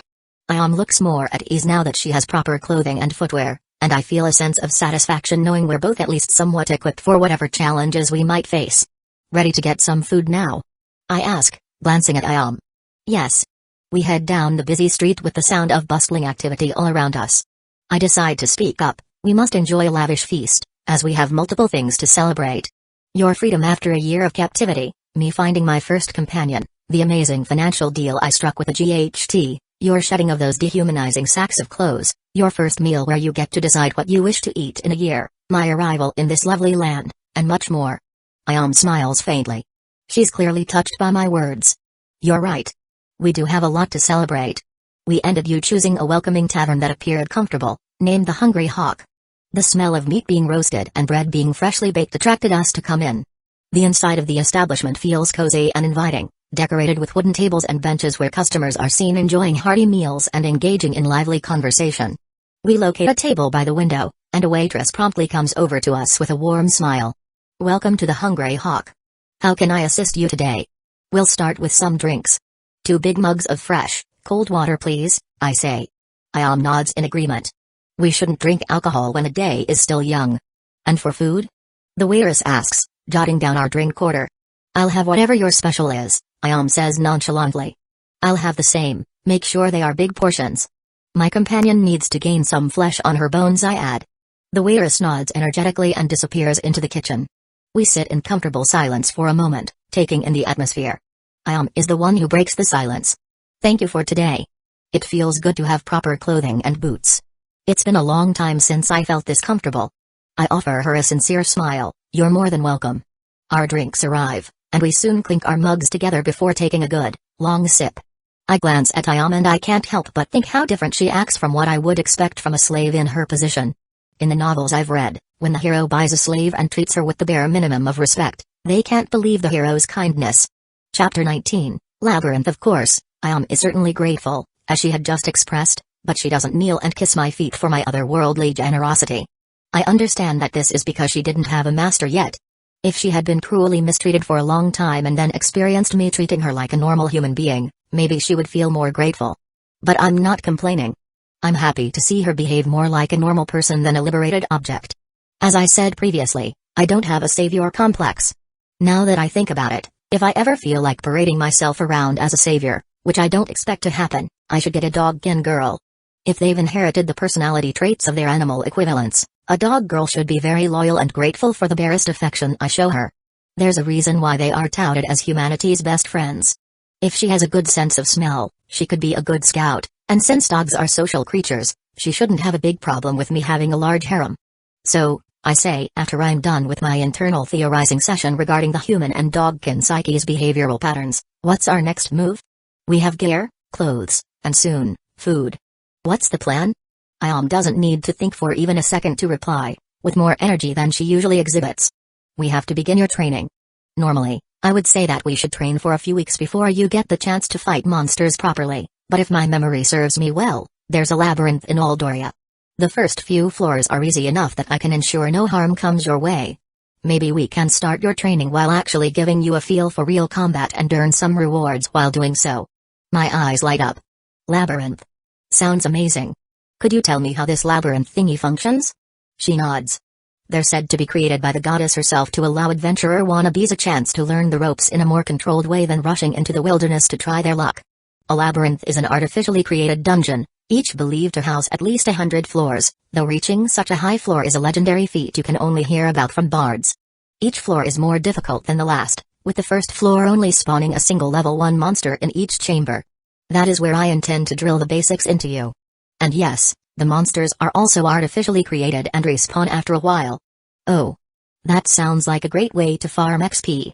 Ayam smiles at me mischievously. You're not the only one who thought this. Maybe due to the goddess's intervention or just the basic function of the labyrinths, monsters give a lot less XP and give less loot than natural monsters found in the wild. Damn. It was too good to be true. I should have seen a big, fat, but coming at me from a mile away. She sees my dispiritedness and speaks up. That is not to say that a labyrinth can only function as a training ground. On the higher floors, I would say after floor 10, earning a living and leveling up at a good pace is possible. Of course, one needs to be strong enough to thrive there as you die in the labyrinths just like outside if your HP reaches 0. There are many people who are exclusive labyrinth clearers. Instead of calling them adventurers, they have the title explorers. There's an explorer class for them too, so the goddess herself acknowledges labyrinth climbing as a viable profession. Actually, leveling up one's explorer class to 50 is the requirement to unlock the rare adventurous pioneer class, which is a strict upgrade in all aspects when compared to the previous one. Interesting. I can't help but smile at my cute and reserved samurai's talkative nature when it comes to this topic. She really is a combatant at heart. It's not like she becomes an antisocial recluse that refuses to speak normally, as we did have some conversations while shopping and such, but now she really is in her element. Our food arrives, interrupting our conversation. The plates are piled high with roasted meat, vegetables, and slices of bread. It smells beyond heavenly. Let's eat first. We can plan more after we've filled our bellies up. Ayam nods eagerly, and we dig in. The food is as delicious as it smells, and we both eat with gusto. Watching the great appetite with which she was feeding herself filled me with a strange sense of happiness and fulfillment for some reason.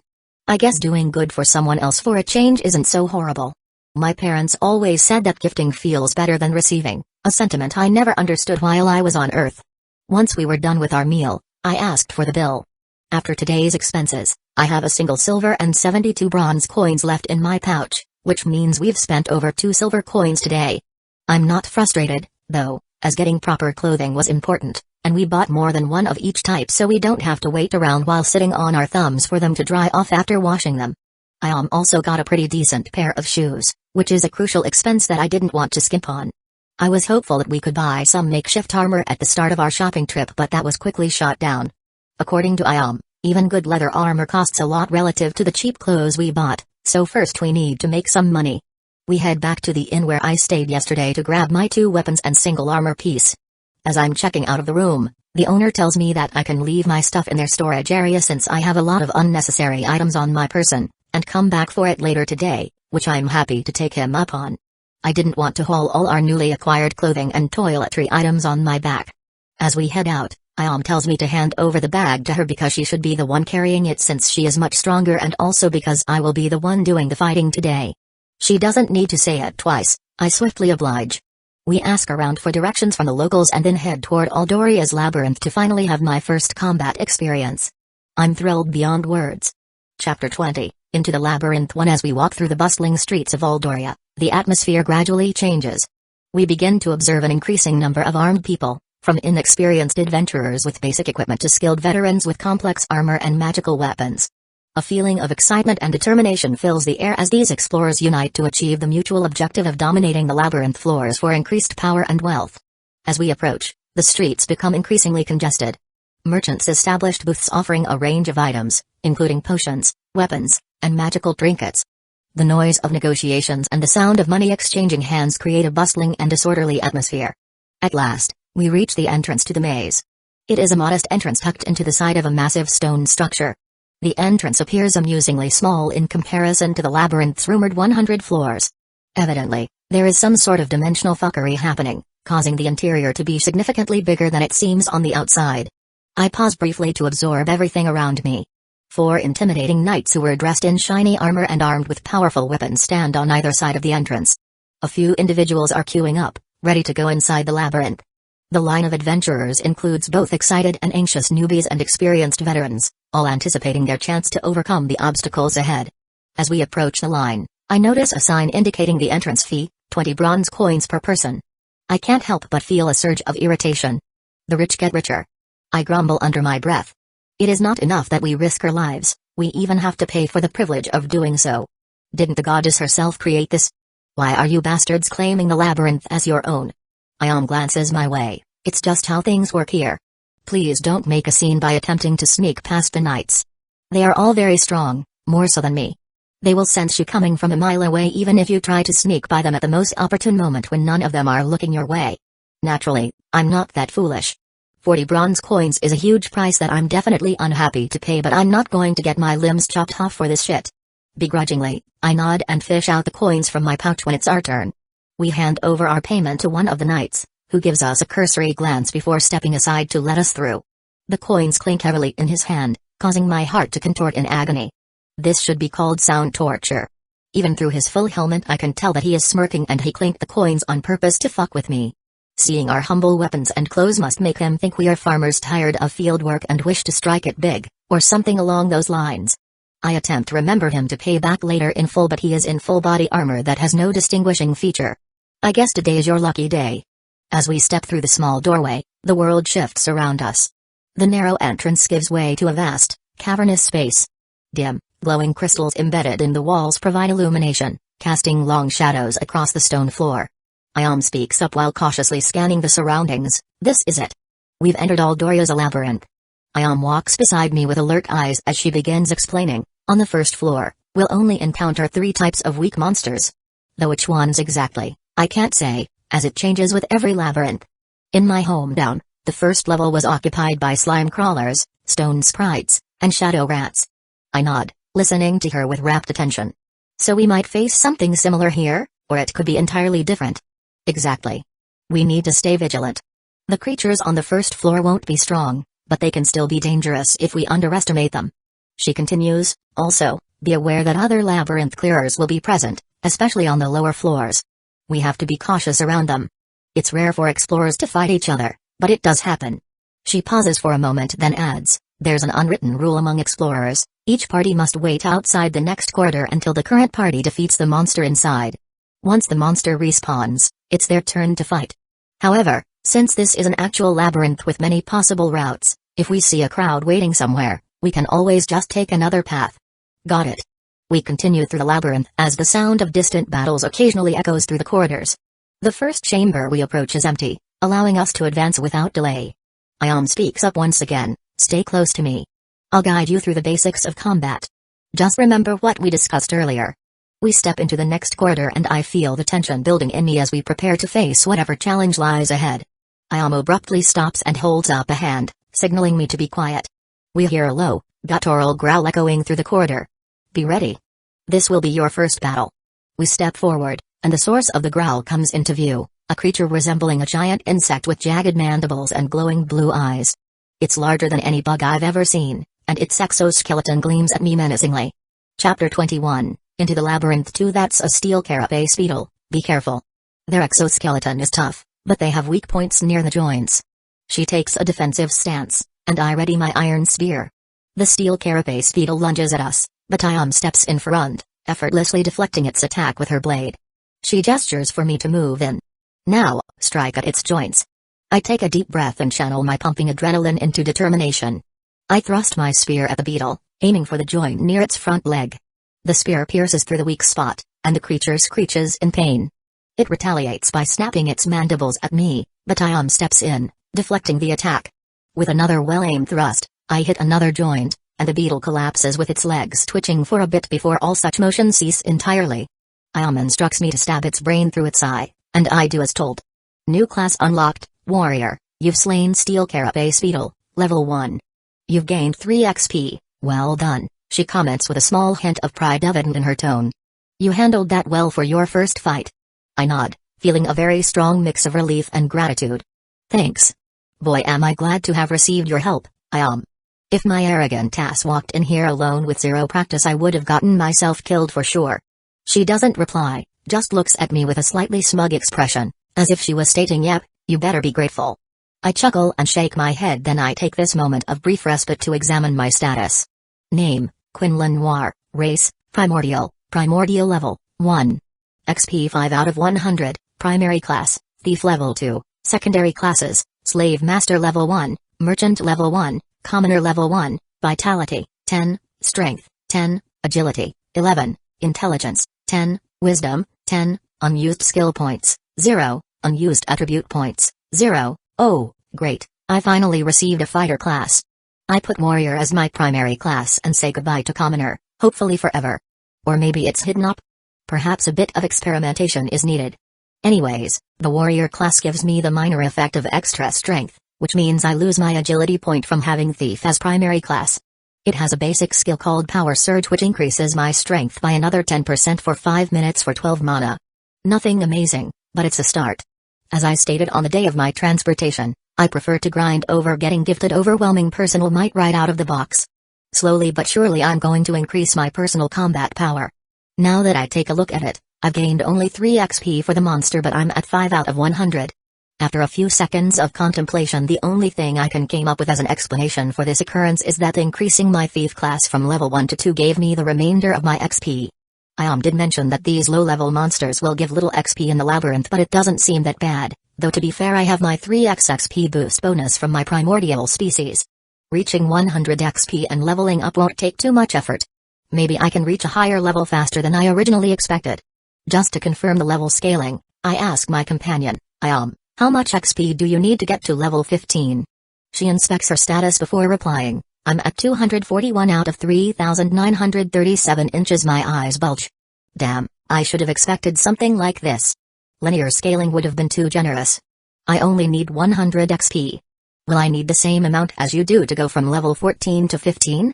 She looks at me with a hint of disbelief. You don't know even this? Now I believe you with certainty that you really didn't have the system in your home continent. The land must be very well hidden if it wasn't overrun by others, if everyone is as weak as you. Ah, I don't mean to belittle you at all, it's just a little hard to wrap my mind around your unique circumstances. Anyways, yes, everybody needs the same amount of experience points, with each level requiring 30% more than the previous one. That's why once you reach level 10, which requires 1060 XP, things slow down a lot. If I become level 15, I will need more than 5000 XP before my next level up, which is more than what you will need to gain to go from level 1 to 10 altogether. Of course, once you reach higher levels you will also fight stronger monsters who give you more XP, so it balances itself out a tiny bit, but leveling up is a serious, lifelong effort and commitment that all combatants pursue until their dying breath. I nod while stroking my chin.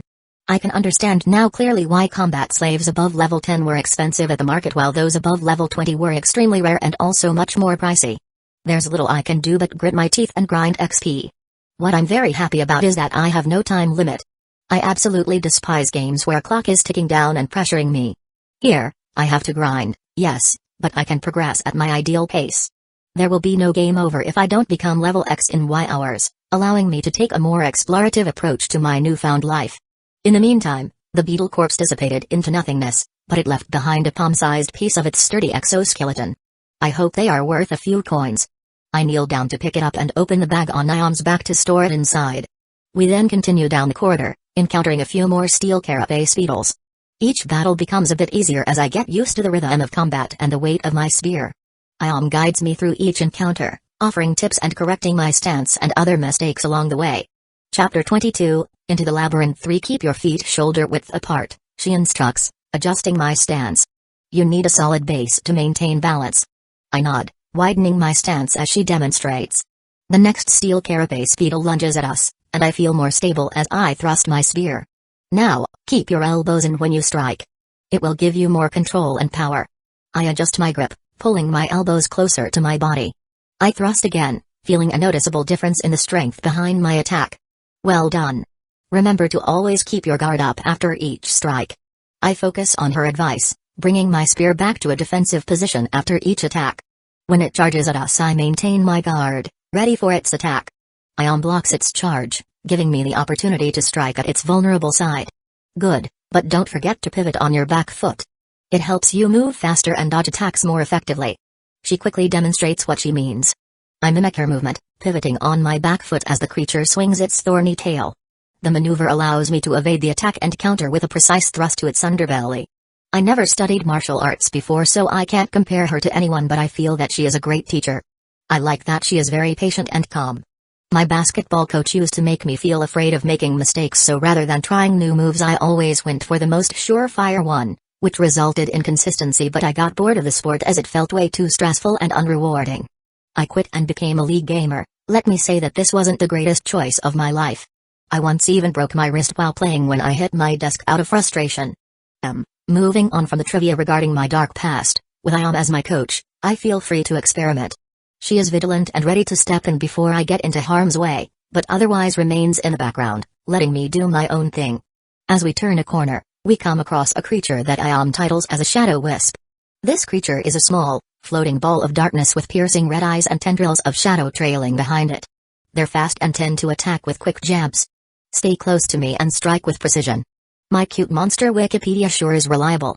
She recognized all monster types we encountered in an instant and knew their tendencies like the back of her hand. I wonder how many hours she spent studying them. The wisp darts at us with swift and erratic movements. Ayam deflects its attacks with her blade, creating openings for me to thrust my spear. I manage to pierce the wisp and see its form dissipating into 3 smaller shadowy wisps. One wisp charges at me, but Ayam intercepts it with a precise slash, sending it crashing to the ground. I quickly finish off the rest, watching as their bodies dissolve into nothingness. Great. You're quickly getting the hang of it. We press on, and soon encounter a brambleback, the last enemy type of the floor, which is a large creature with a body covered in sharp thorns and a menacing snarl. Ayam takes the lead, blocking the brambleback's initial charge with her blade. Ayam continued her instructions, watch its movements carefully. Its thorns are its main defense and offense, but unlike the previous 2 types of monsters, it's a slow and simple creature. Wait for it to make a move and strike when it overextends. I focus on the creature's movements, eagerly waiting in anticipation for the right moment. As it lunges at Ayam, I thrust my spear at its side crevice, avoiding the thorns. The brambleback roars in pain, but Ayam deflects another attack, giving me a clear shot. With a precise thrust, I pierce its vulnerable underbelly, and the creature collapses. I then deliver a finishing blow. We continue to navigate the labyrinth, encountering these same types of monsters repeatedly. Each battle follows a similar pattern, with Ayam defending and guiding me, ensuring I learn the ropes without taking on unnecessary risks.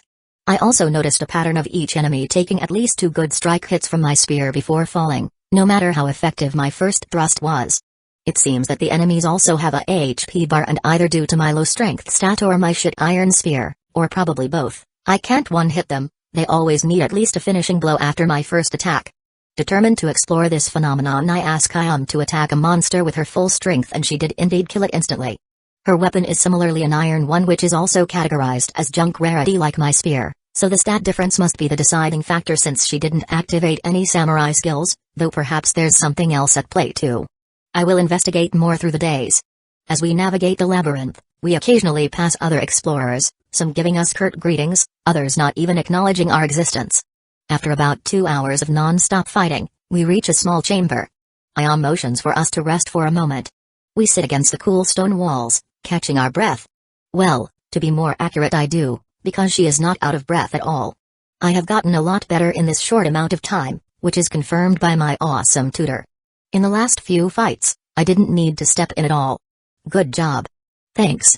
I love this place and fighting monsters. I always had an inkling that I would be a good combatant if given a chance, but I'm so happy to see that my thoughts were actually not incorrect. She looks at me questioningly, but I tell her to ignore my rumblings. I ask her for my water skin, which she tosses to me after taking it out from her bag. I drink half of it almost immediately, feeling very satisfied with the current state of affairs in general. I'm slowly grinding XP. My actual experience has improved quite significantly already. I have the best teacher I could ask for, and of course, I'm still in absolute disbelief that I was actually transmigrated to such a wonderful place. Chapter 23, Discussing When I ask her for my water skin, which she tosses to me after taking it out from her bag. I drink half of it almost immediately, feeling very satisfied with the current state of affairs in general. I'm slowly grinding XP. My actual experience has improved quite significantly already. I have the best teacher I could ask for, and of course, I'm still in absolute disbelief that I was actually transmigrated to such a wonderful place. I have slain 12 monsters so far. My warrior class reached level 2 and my XP is at 38 out of 100. After a brief respite, we stand to continue our activities, but before I can walk out of the chamber I hear her voice from behind me. You're pretty good. I expected us to progress slower. I'm happy to receive her encouraging words, and I'm also surprised at how unbothered I am with this whole fighting and killing thing. Even when I'm splashed with blood or see the organs gushing out onto the ground after I pull my spear out of their flesh, I don't feel disgust, contrary to what I'd expected. In fact, I enjoy this labyrinth clearing quite a lot. Making money this way, even if dangerous, suits me so much better than doing my old office 9-to-5 job. Thank you, Ayam. With such an amazing teacher I would be ashamed to do any worse. She hurriedly snaps her head away. Wait. I just made her blush? Whenever I flirted with her before, she just got annoyed at me. I'm glad you think so. You are my first student, so I wasn't sure how I would perform in this new role of mine. I'm the first? Then you should be even prouder. I was sure that you had taught at least a dozen students before me. She refuses to face my way, but while before I was uncertain, now though, I'm sure she is blushing. Sadly for me, she is blushing because her first student called her a great combat educator and not because she is flustered by my flirting. At least I finally found her weak point. If I keep improving at a rapid rate and impress her, I should have a good chance later down the line to turn it into more. Though, of course, I will also keep flirting with her. It's just too much fun to quit cold turkey. Why do you consider me a great teacher? She inquires softly after a few seconds of silence. I respond with a torrent of praise, a torrent I didn't even need a second to conjure. I think it's because your personality is very compatible with mine. I like how composed and considerate you are with me. Your attitude is not overbearing at all, letting me experience everything at my own pace while observing patiently. I also like how kind and uncomplaining you are. Even if I make a mistake, or worse, repeat one I already committed once before, you don't flip out at me, but repeat what I should have done differently with amazing serenity and endless patience in your tone. Not only are you an extremely cute and beautiful girl, but also a serious, diligent, and forbearing teacher and combatant. All that is to say, I'm amazed at how great of a person you really are. I'm glad I got the chance to meet you, Ayam. She turns and glances at me for a few seconds, probably to ascertain if I'm sincere or just flirty as usual. I meant everything I said, so I respond to her questioning eyes by giving off an aura of certainty accompanied by a happy, encouraging smile. Finally, I can see her flustered expression, and just as expected, she is way too adorable. Her slightly red cheeks, her uncertain eyes which seem undecided between being pleased, overjoyed, and annoyed, probably due to my cute and beautiful girl comment, create a lovely end result that I know I won't forget for a very long time. She averts her gaze once more. Thanks. I'm glad that you think so highly of me as your instructor. I will do my best to remain as patient as I can, so feel free to experiment. You can't become a good combatant if you don't find your own style. Her voice gets audibly flustered as she adds, and I suppose I'm also happy to have met you. I'm glad and proud of myself for remaining steadfast in my resilience despite the cruel situation I found myself in, declining so many prospective buyers as I waited for the best one. I could have gone with a lot of them and enjoyed the outside world much sooner, but instead, I waited and waited. Chained to a bed and utterly humiliated every single day. The strong girl that had such an imposing aura as she easily fought off any monsters for the past few hours was nowhere to be seen, replaced by one that seemed visibly vulnerable. She appeared so small and weak in this moment. I thought that over the year-long captivity of hers she would get these emotions under control, That she cried all her tears out already and was now just on a path of vengeance, but boy was I wrong. How can you get over her trauma in a year, if ever? If my cherished mother or father betrayed me and sold me into a life of slavery, I would most likely become a complete emotional wreck, a shell of a human being devoid of feelings for the rest of my life. I, as a man and her teammate, couldn't just keep watching as I finally realized just how troubled she really was. I approached her and put my arm on her shoulder. To be honest, I really wanted to hug her properly, but she might get startled or outright offended if I were to act on such an impulse. She flinches at my touch but doesn't make a move otherwise. I then begin to speak in a gentle, encouraging tone. Ayam, you are absolutely correct in that you should be proud of yourself. You got dealt with a hand so horrible that just thinking about it makes me tremble with anger. A sister who committed patricide before turning her blade on you, a year spent chained in a slaver's basement cell, exile from your clan, the king himself sentencing you to a life of slavery. Chapter 24, discussing two. She clenches her hands into fists. All this is just way too unfair. None of this happened to me yet I'm furious at this horrible injustice, so I can't even begin to imagine how you must be feeling. But here you are, doing your best to not only take the next step in your life, but you waited for a year in that terrible, dignity-destroying situation until I appeared, the person you believed could give you the best chance at living your life the way you wish, and you grabbed that chance. I've never met nor heard of a stronger person than you in my entire life. As far as I'm concerned, you are the epitome of bravery and determination, a person I can look up to for the rest of time. She trembles for a second under the weight of my words before disappearing from my sight. I simply can't follow her movements physically. In the next moment I feel a heavy object crashing into my chest, almost making me fly away. I look down to see Ayam hugging me with her arms wrapped around my waist with a strong enough grip that I had to gasp for air for a second. She nuzzles her head into my chest as she rests on my body. I'm beyond shocked at how daring the timid girl's actions are, but I don't hesitate to reciprocate her actions as I place my right hand on her back and embrace her closely with all my strength while using my left hand to gently pat her head. She doesn't even flinch from me using my full force besides snuggling her face up and down on my chest, which might be a little hurtful in some other scenario but right now I couldn't care less, plus I already knew that she was a superhuman hiding in a slender girl's unassuming body. I continue encouraging her as I whisper, I know it might not sound very reassuring coming from a guy who is in his mid-20s while being level 1, but, as I promised when we met, we will make everyone pay who has wronged you so that you can move on with your life properly.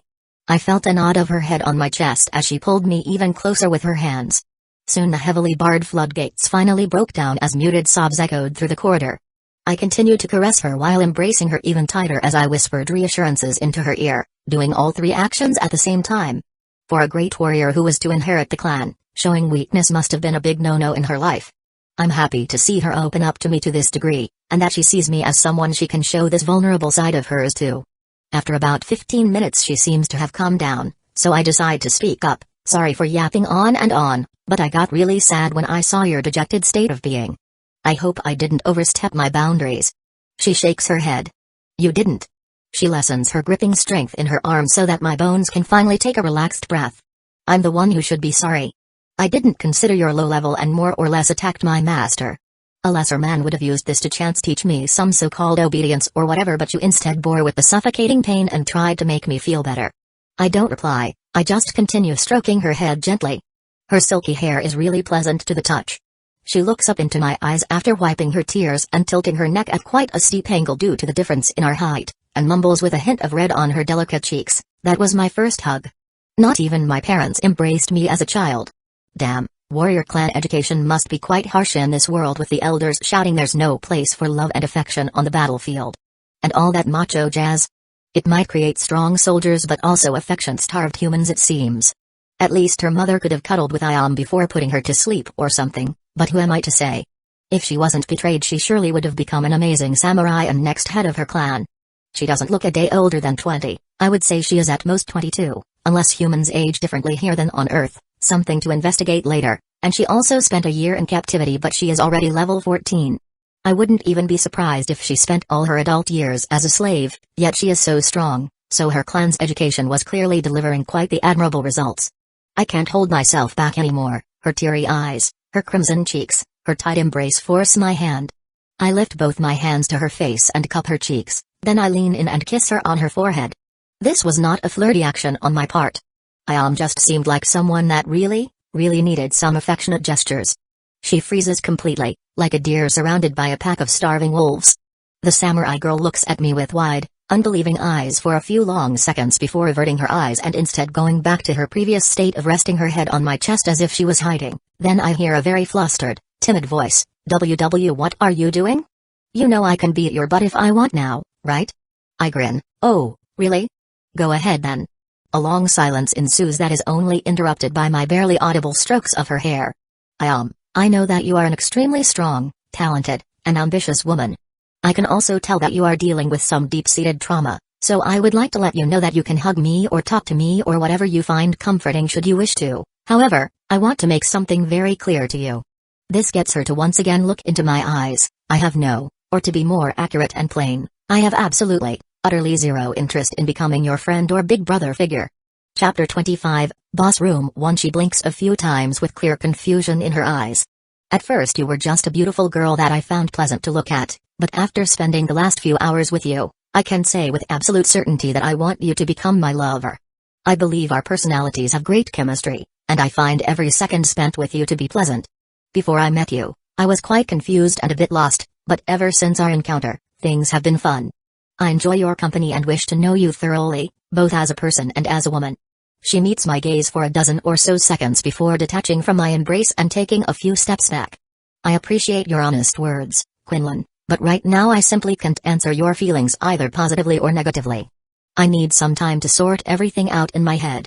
I nod before grinning at her. "That's all I wanted. I didn't expect you to become mine right now, I just wanted to make it clear that you shouldn't see me as just a friend or an emotional outlet. You can, of course, but I want more than that and I won't let you forget it." I pause before continuing. "Furthermore, as a warrior woman, I expected you to say, I can't be with someone weaker than me. So I wasn't expecting anything from the start anyway." She smiles before shaking her head. "Having a reliable partner sounds comfortable, but I don't need a man to protect me. I want to become the greatest sword master in the world, not a housewife hiding behind her husband's back. If I wanted protection, I would have become a servant slave instead of a combat one. I haven't worn a maid outfit yet, but I'm sure it wouldn't look too bad on me. Now that's something we can both agree on and also something we must clarify with facts that are undeniable beyond a shadow of a doubt." She looks at me questioningly.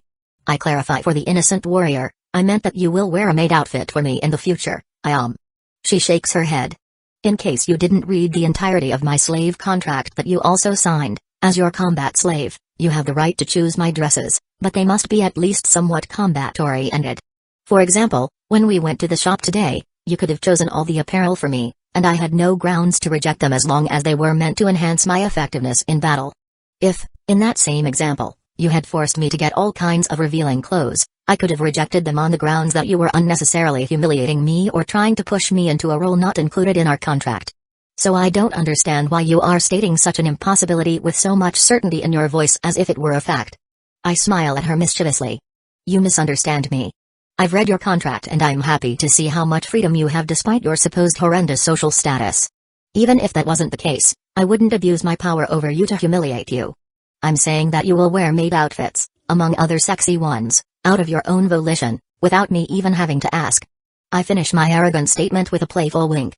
Her eyes widen as she clenches her hands into fists and stomps on the ground, shouting at me furiously, "That will never happen. It's nice to dream big, but you should settle for something realistic. Oh sweet summer child. The future holds endless possibilities." Well, I don't see a reason to argue with her right now because nothing will come of it anyway. Seeing how her mood has elevated from depression to a very energetic one, I decide to move on and turn to leave, which further angers my slender companion. I hear a "don't ignore me" shout, but I ignore that as well. We spend the next few hours clearing corridors on the first floor. I'm really getting into it now. Ayam rarely needs to step in, she spends most of her time observing me quietly from a close distance.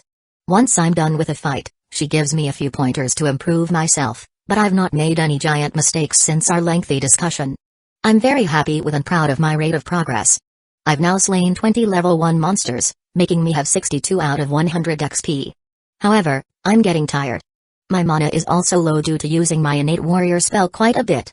With my low wisdom stat, my mana regenerates very slowly, at the annoyingly laggard rate of 1 mana per 10 minutes. I think it's time we retreat for the day. Or would you prefer to go alone to higher floors? I ask, feeling the weariness in my bones. She shakes her head. No. I would rather mentor you until you become strong enough that we can work together. The faster we become a real team, the better off the both of us are. If I just start going alone, it will be even longer before you catch up.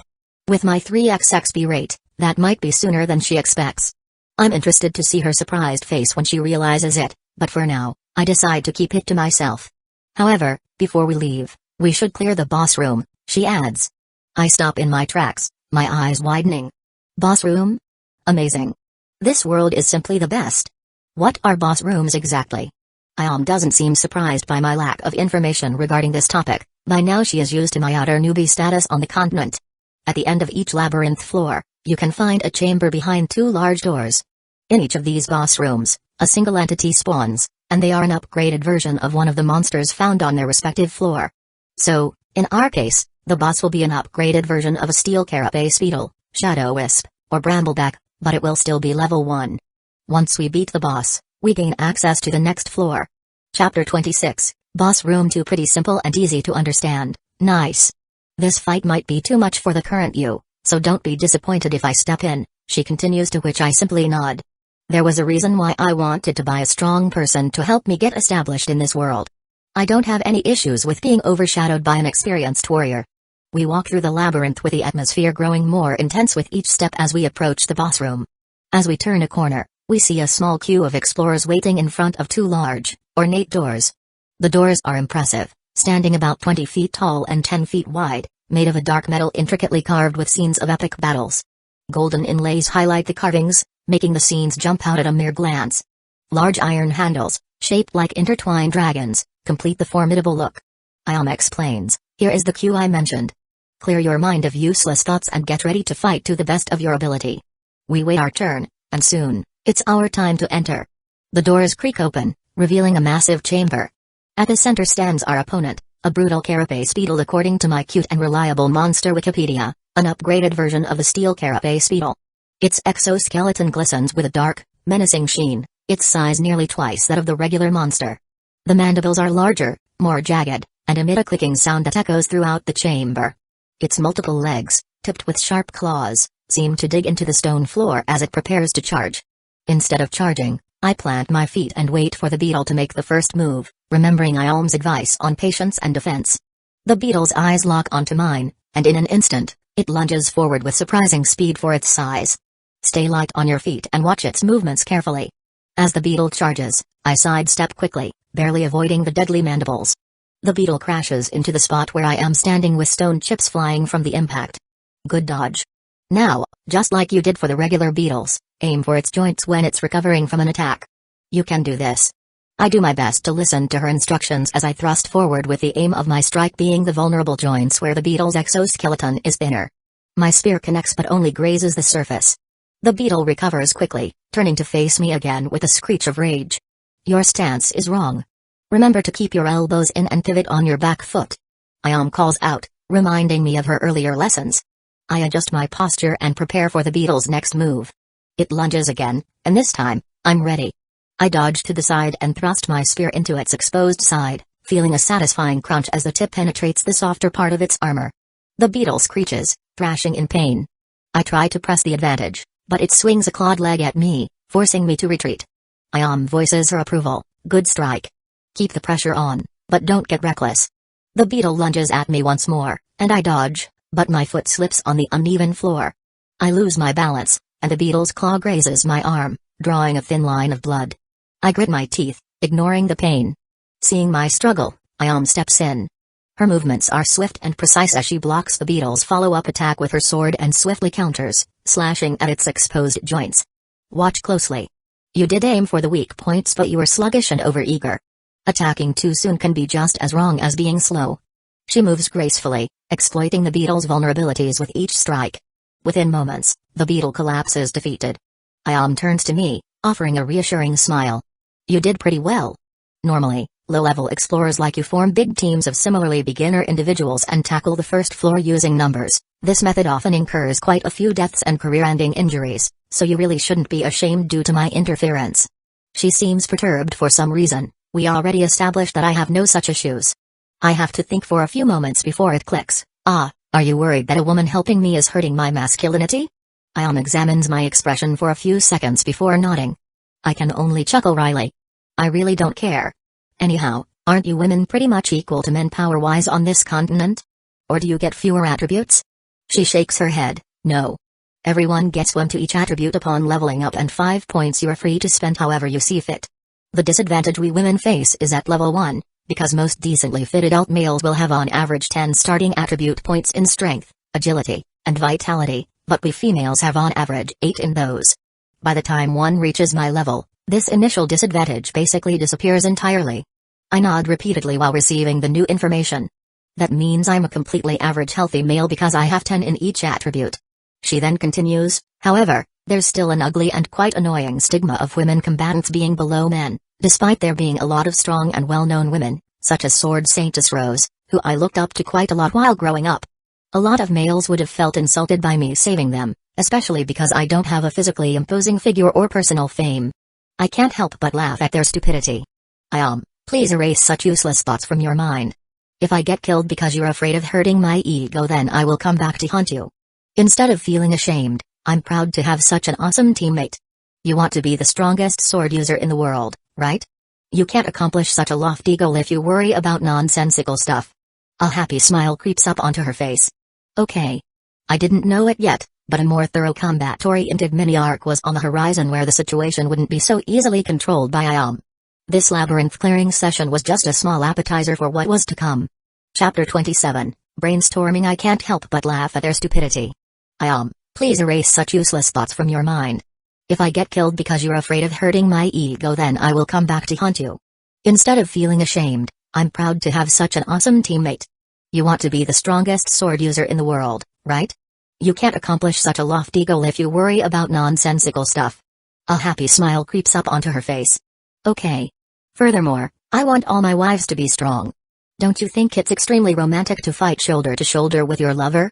Who needs housewives when I can create a harem of powerful women who shine brilliantly on the battlefield? Maybe there's something wrong with my head, but to me that sounds extremely hot. My samurai girl shakes her head disappointedly. Yes, there must be something wrong with your head.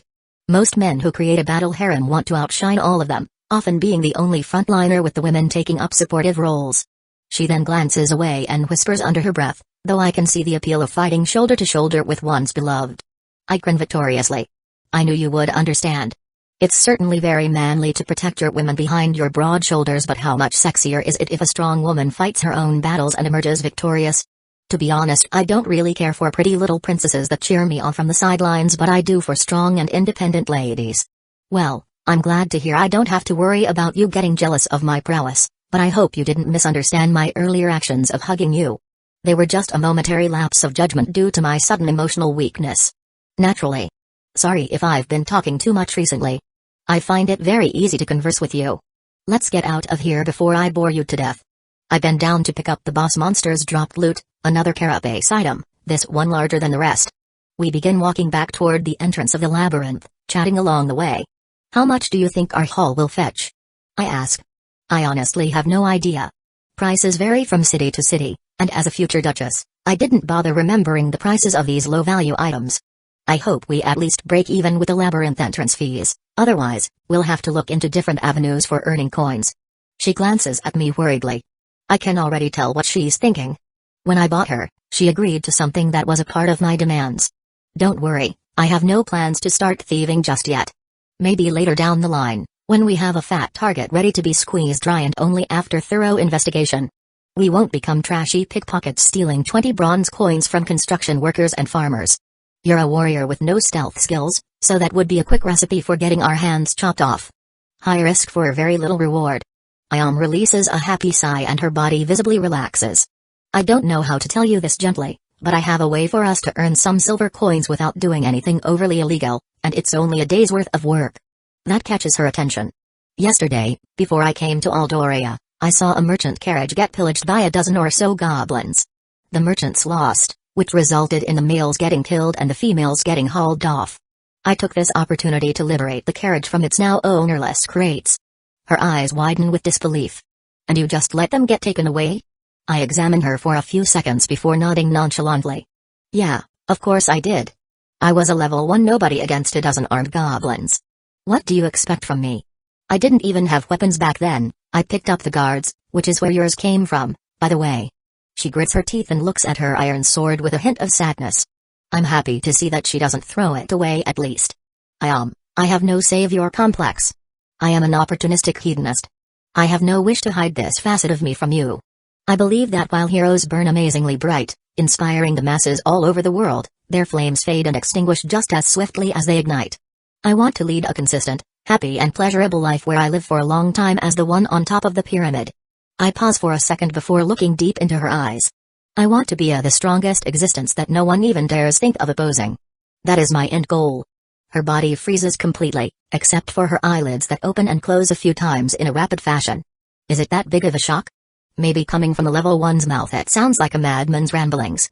She soon confirms my thoughts. Despite you being a complete beginner with little resources to your name, wanting a harem of powerful and beautiful women is a lofty but understandable dream that a lot of humans can understand, me included. But you also want to be the strongest. The goddess is on top of the pyramid as you prefer to call it, so do you wish to usurp her position? I wait for a few seconds before shaking my head. It's way too early to say such things. For now, let's just leave it at the fact that I will never stop looking for ways to grow stronger, and neither should you, even if it means going against the currently established and accepted rules. I take a breath and then continue. If you no longer wish to debate the morality of my actions regarding the goblin attack, we should start to think about what to do with the crates. I hid them in the forest, so there's a good chance no one found them. I did a brief market research, and their value should be more than 20 silver coins, but we can't sell them in Aldoria because the merchant only sold them here, so we'd get busted. Unless you have a better idea, we'll have to rent a mule and a carriage and take the wares to a different town a small distance away. Chapter 28, Selling Labyrinth Loot 1. Thankfully Ayam doesn't seem to wish to linger on the topic of my dubious actions, but to be fair, I did specifically warn her that if she chose to come with me, we wouldn't be doing everything by the law. She ponders the situation for a few seconds before replying, alright. First of all, we should check if the crates are still there. With our lack of funds, renting a vehicle and mule and not getting any profit out of it means we can't even enter the labyrinth to make money and we'll have to either rob people or work some menial jobs. I don't even know if we have enough money to rent in the first place. After we confirm the existence of the wares, we'll have to ask around for someone willing to rent them out. I would prefer to upgrade our equipment before we undertake this task, but that would take us a long time at our current pace of progression. I nod. Sounds like a plan. We exit the labyrinth and see that the sky is painted with a darker shade, letting us know that the day is nearing its end. It's late. We should head to a shop to sell these monster materials before it gets too dark.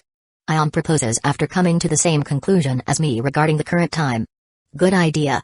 Let's see what we can get for our haul. I reply.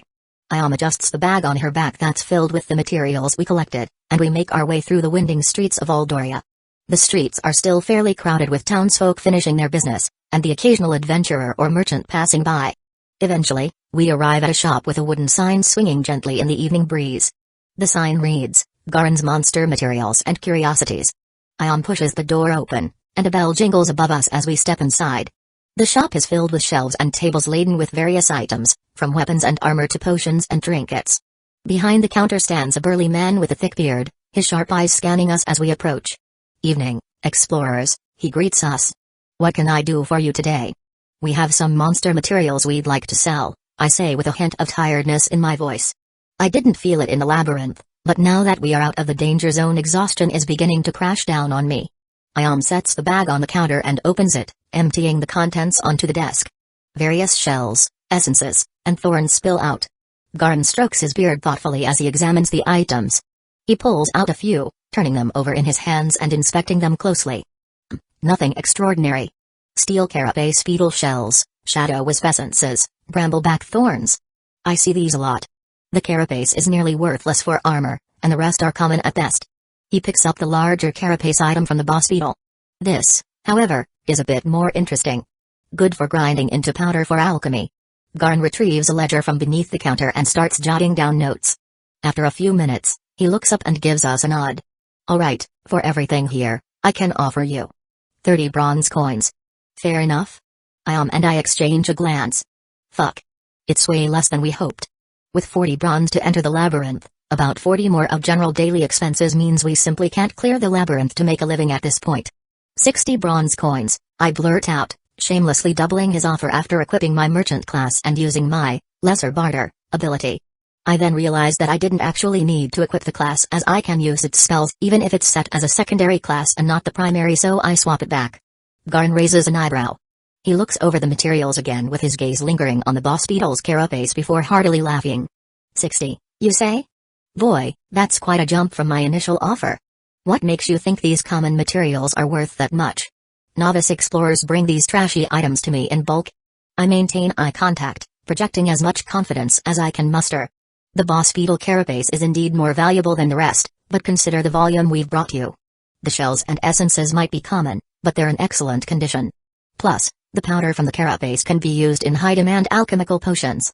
I spout some bullshit that comes to mind. I have no idea what I'm saying at all.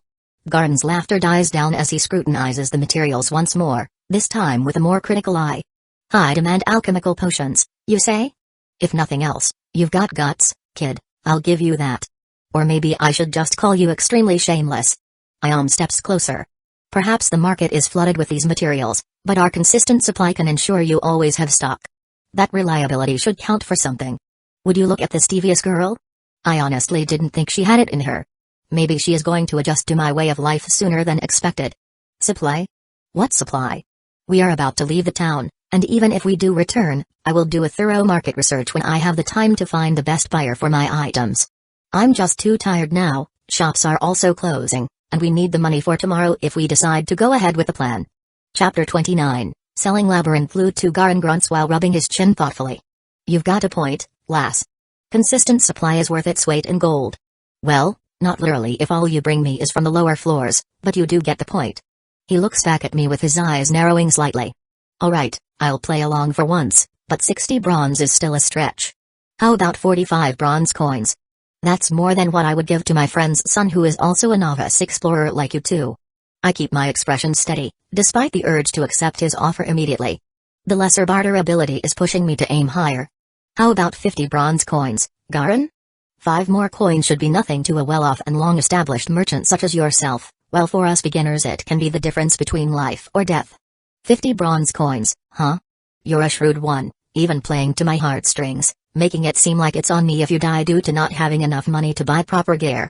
Alright, 50 it is, but only if you promise me that you will treat your slave well in exchange, youngster. My grandma used to work as a maid for the Fujimori clan and she was very well treated. In fact, she and my grandpa were the ones who established this shop using their accumulated savings thanks to her high salary. I don't know nor care how someone from that clan lost their freedom, but I still don't wish to see her mistreated. We are both taken aback. Ayam, especially, looks shocked by this revelation. Her eyes widen, and she stares at Garin with a mixture of surprise and curiosity. Your grandmother worked for my clan? She asks incredulously. In the meantime, I realize that the fact that just looking at Ayam was enough to recognize her origins means that there are very few Asian-looking individuals on this continent, with the possibility of her extended family being the only ones becoming quite plausible. Garin nods. Yes, she did. Spoke highly of the Fujimori family. Said they were honorable and fair. So, when I see you here, I see a bit of that old respect and loyalty. I don't know how the clan does these days, but back then, working for them was a great honor for us common folk. Ayam's expression softens, and she bows her head slightly in gratitude. Thank you, Garin. I appreciate your concern and your fair dealing. I promise, Quinlan has treated me with respect and fairness. Garin nods, good to hear. Now, let's get you those 50 bronze coins. He counts out the coins and hands them to me. I pocket the money, feeling a sense of joy and relief. Pleasure doing business with you, Garin says with a much warmer tone than he had while negotiating. Remember, rare materials fetch a good price here. Keep me in mind. We will. Thanks for the deal. We exit the shop and then I give the pouch to my lovely companion because good luck to any petty thieves who attempt to take it from her. The streets are quieter now, with only a few people still out and about. Ayam looks at me with curious eyes. Good job in there, I didn't know you were good at bartering. I shrug modestly. It's nothing special, but thanks for the praise. I then can't help but grin at her. Reliable supply, huh? I didn't think my honorable samurai was capable of spouting such nonsense. Her cheeks reddened to a tomato shade. It was the first time I did something shameful like this. I was just trying to help you out, but if I knew he had old ties to my family I wouldn't have said those things. I feel so guilty right now. I pat her shoulder lightly. Don't mind it, Ayam. The merchant way of life is just as hard as the combatants from a certain viewpoint. These people have the thickest skins in the world. Since it's very easy to tell your social status due to your iron collar, he should know that the only way for you to become a slave is that you were exiled from your clan, which means you don't have a way to verify his story anyways. Maybe he made all of this up to seem more likable. I honestly wouldn't be surprised even if the 50 coins he paid was too little for our haul in reality. Anyways, if we decide to live in Aldoria for the time being after we are done with our errand, we can come back to this shop and see if a long-term relationship is possible between us. Her body seems to relax a little upon hearing my reasoning. Doing bad things for a good girl like Ayam must have been hard mentally. I didn't know it was so easy to tell that you were from that clan. Doesn't that mean we have to worry about someone kidnapping you? You might have lost your value as a political hostage, but what about some petty revenge? Or what about random powerful men who simply wish to try out an exotic beauty like you? I wasn't aware that people from your continent were so scarce. Aren't we in danger? She thinks for a few seconds before replying. Not particularly. Of course, danger is always around the corner, but while you can only find people with my features in the clan, said clan has over 100,000 members. If people realize that I was the heiress to the clan, things might change, but the rude individuals of this continent say that we all look the same to them. Also, taking me from you by force would be foolish because doing so would alert the slave house and the authorities. This collar binds my life but in a way also protects it. Otherwise there would be no reason to title slaves with different work types. If the master is stronger than the service slave, he or she could just force themselves upon a slave. However, the contract protects the slave from becoming a sex slave. Chapter 30, Time to Rest. Oh, that makes sense. We don't dwell on the tropic any longer. Ayam and I leave the part of the town that is closest to the labyrinth, because this area is specialized for explorers and adventurers with various shops targeting them. I would rather not stay in this place until I become a bit stronger, as living among people that are all stronger than me feels very unnerving and uncomfortable. Let's go pick up our stuff from the inn. Would you prefer to stay there for the night or find a new one? I inquire. I don't have a preference, we can stay there if the price is good. She replies nonchalantly. The two of us don't talk anymore until we reach our destination. I was a bit worried that I would get swindled because I have a general trust issue towards humanity in general, but after checking, I am happy to see nothing missing. The innkeepers kept their word and stored our items for the day. We decided to rent the same room I was occupying last night, and we also paid for dinner for two and a bucket of hot water with a rag to clean ourselves afterwards. Altogether the cost came to 33 bronze coins, making us have 1 silver and 59 bronze coins to our name. This once again shows how little money we made today.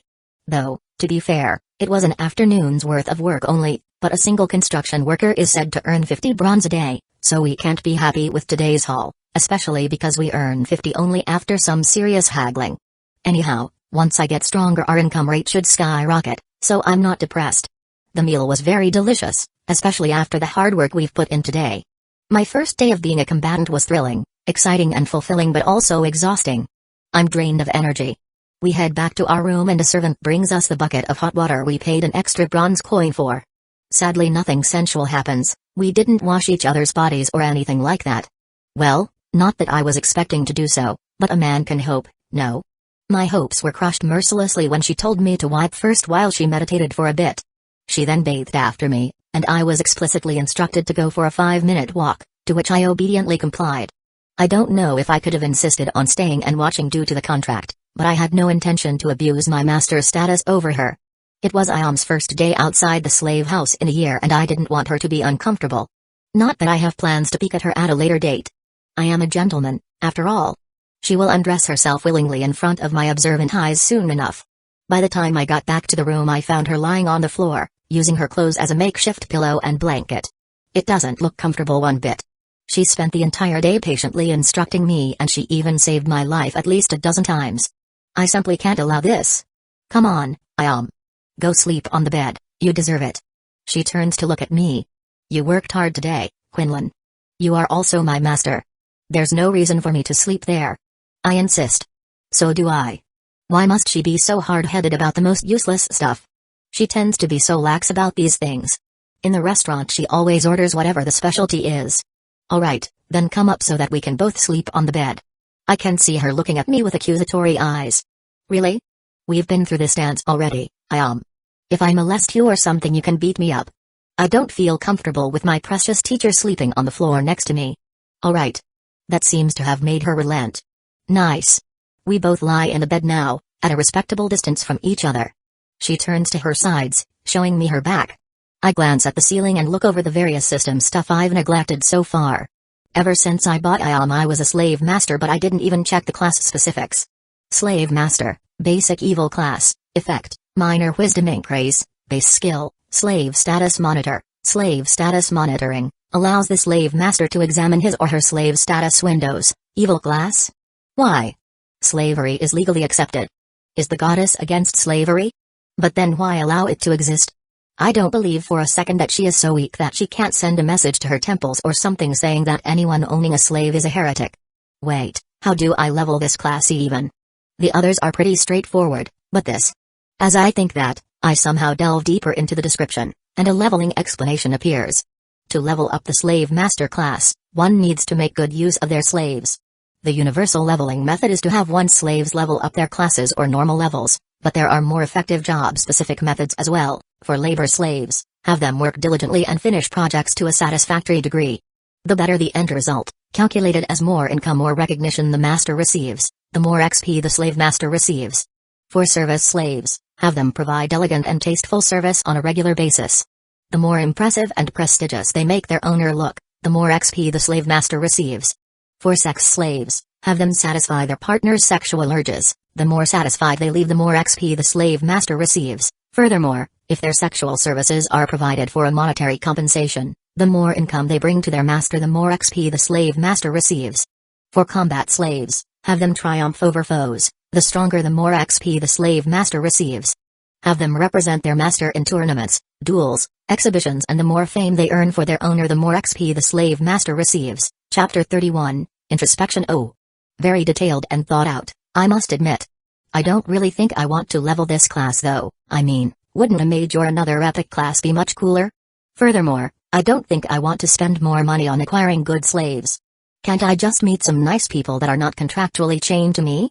Makes me feel a little pathetic. Moving on, the innate skill is very intriguing. I instantly check Ayam's window out with childlike excitement spread throughout my body. Name, Ayam, race, human, title, level, 14. XP 250 out of 3029, class, samurai level 14, vitality, 50, strength, 49, agility, 50, intelligence, 23, wisdom, 23, unused skill points, 2, unused attribute points, 0. The first thing that stands out to me is her name, Ayam. It lacks the Fujimori surname. It seems that once she was exiled she lost the right in the system's eyes to call herself by her clan's name. How cruel. The second is that she only gained 9 XP throughout the day.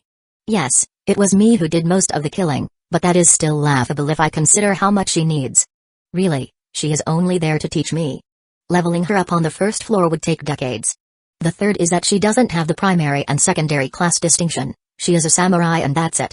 Furthermore, she has the same class level and normal level. I can only assume that people that have trained in a single class have the same level in both categories. And lastly, yeah, her stats are kinda insane. She said that each level up increases each attribute by 1, which means she didn't spend a single free point on int or wis. Well, that is as long as she started at 10 in both as level 1. It's understandable though, for a melee warrior those attributes are not necessary, especially when compared to the other 3. I summon my own window to take a look at it as well. Name, Quinlan Noir, race, Primordial, title, apostrophe, Primordial level, 1.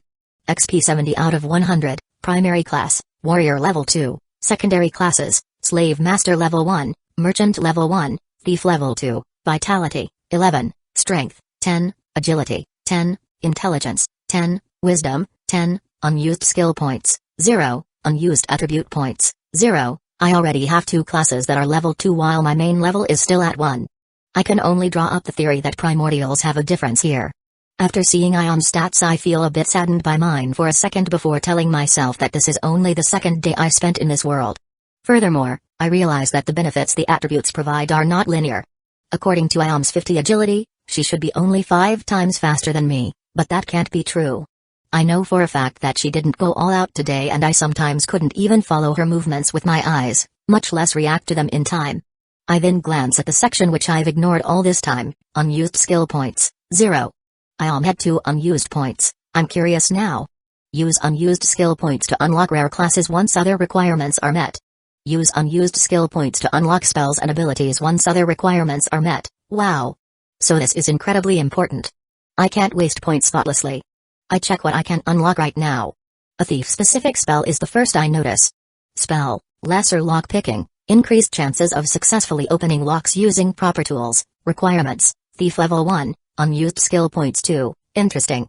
I check a few more, they are rather basic with only needing a few class levels and unused points, such as Power Strike, Battle Cry, Lesser Pickpocket. As I go lower on the list things are getting more interesting. My eyes widen with surprise when I read the next spell. Spell, Slave Contract, force a slave contract on a defenseless and defeated individual or on those that willingly don't resist. The caster can mandate the contract clauses, but in case the receiver is willingly participating, they have to accept the clauses before the contract is formed. Requirements, Slave Master Level 10, Slave Merchant Level 15, unused skill points 10. Now I'm starting to understand why the goddess considers this class evil. It's also nice to see that a single spell can be unlocked by different classes, it creates some flexibility and variety. I keep looking. My body completely freezes in the next second and I can't help but grab my precious friend in my right hand. Primordial Breeding Physique. Primordials are unique existences with the greatest adaptability in not only combat, but also reproduction. Primordials are capable of conceiving offspring with any race, and to make the process effective their physique can be adapted to satisfy a large number of partners. Primordial Breeding Physique upgrades one's body's interior and exterior to give the best environment to sire as many children as possible. Requirements, Primordial Race, Primordial Level 3, unused skill points 3, what the fuck? I need this shit. Right this instant. Not that I'm embarrassed by my current physique, not at all, but this sounds simply amazing. After I calm down a little I realize that perhaps this should be pushed a bit further behind on the priority list of unlockables. Getting good classes and spells should come first. Right? Fuck. I'm really tempted to unlock this first. Would I grow taller? My little bro bigger? What would happen? Could I come buckets? Would it taste like some divine honey to the receiver? Before I get overly excited I force myself to move on. It isn't an easy task. Now what's this? I can't help but whisper as I reach the end of the list and check out the last item. Unique class, Primordial Villain, a one-of-a-kind class available only to Quinlan Noir. Getting ahead in life comes naturally for the Primordial Villain.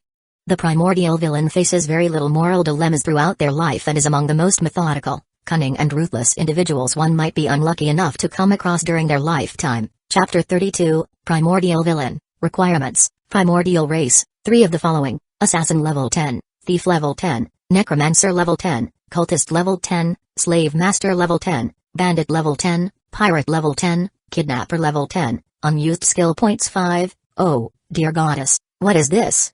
Wait, does this mean that the goddess herself created a class for me? And she thought that this was the one most fitting for my person? How can her image of me be so low? Not really. I feel so insulted now. I'm not such a scumbag, right? Right? Why not make me the primordial mercenary or something? I don't think of myself as innately evil, I just don't really feel much empathy for outsiders. I don't wish to unlock this stupid class. I will just become a warrior, mage, healer, tank hybrid or something. Sounds up enough for me. Just out of curiosity I check out the Primordial Villain class in more detail. Unique class, Primordial Villain, effect, increased HP, great, increased MP, great, increased vitality, medium, increased strength, medium, increased agility, medium, increased intelligence, medium, increased wisdom, medium. I'm utterly speechless. What the hell is this?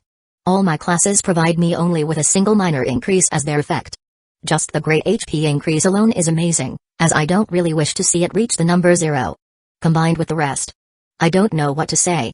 Just to compare it with a rare class, I summon Ayam Samurai class details. Rare class, Samurai, effects, increased vitality, minor, increased strength, minor, increased agility, minor, base skill, vertical slash, well, she at least has an innate skill which Primordial Villain lacks, but otherwise. I let out a defeated sigh, shit. I think I might just have to become a villain. I tactfully inform my companion. She doesn't reply for a good 10 seconds before I hear a tired grunt, huh? I'm too stunned by all the new information to elaborate properly and soon I hear a defeated sigh from my lovely companion who then completely ignores me for the rest of the night. Day 3, we wake up in the early morning refreshed and quite energetic. I can tell from Ayam's expression that she is very happy to finally sleep in a bed without being chained to it. Her serene smile, softened by the morning light, is a welcome change from the guarded look she wore when we first met. After a dozen or so minutes of getting ready, we leave the room, and this time we check out properly from the inn. Following our plan, we journey on foot to where I hid the merchant crates to check their existence and the status of the wares.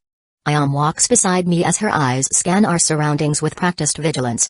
It takes us a few hours to get to the vicinity and an extra hour for me to find the exact location of the hidden crates, but we succeed after a short while. As we search, Ayam's patience shines once more as she doesn't rush me despite me fumbling around the forest foliage like a fool. I love this aspect of her. If she was impatient, I would feel stressed, but now I just feel calm and a bit of excitement for the future. We inspect the crates and are quite relieved to find that everything is alright. The wares inside are in decent condition, the perishables aren't rotten, though they are far from fresh. I'm uncertain about their market value in this state, but I hope they'll still fetch a reasonable price. Watch out! Ayam shouts suddenly, breaking my focus. I spin around, grabbing my spear and assume a defensive stance.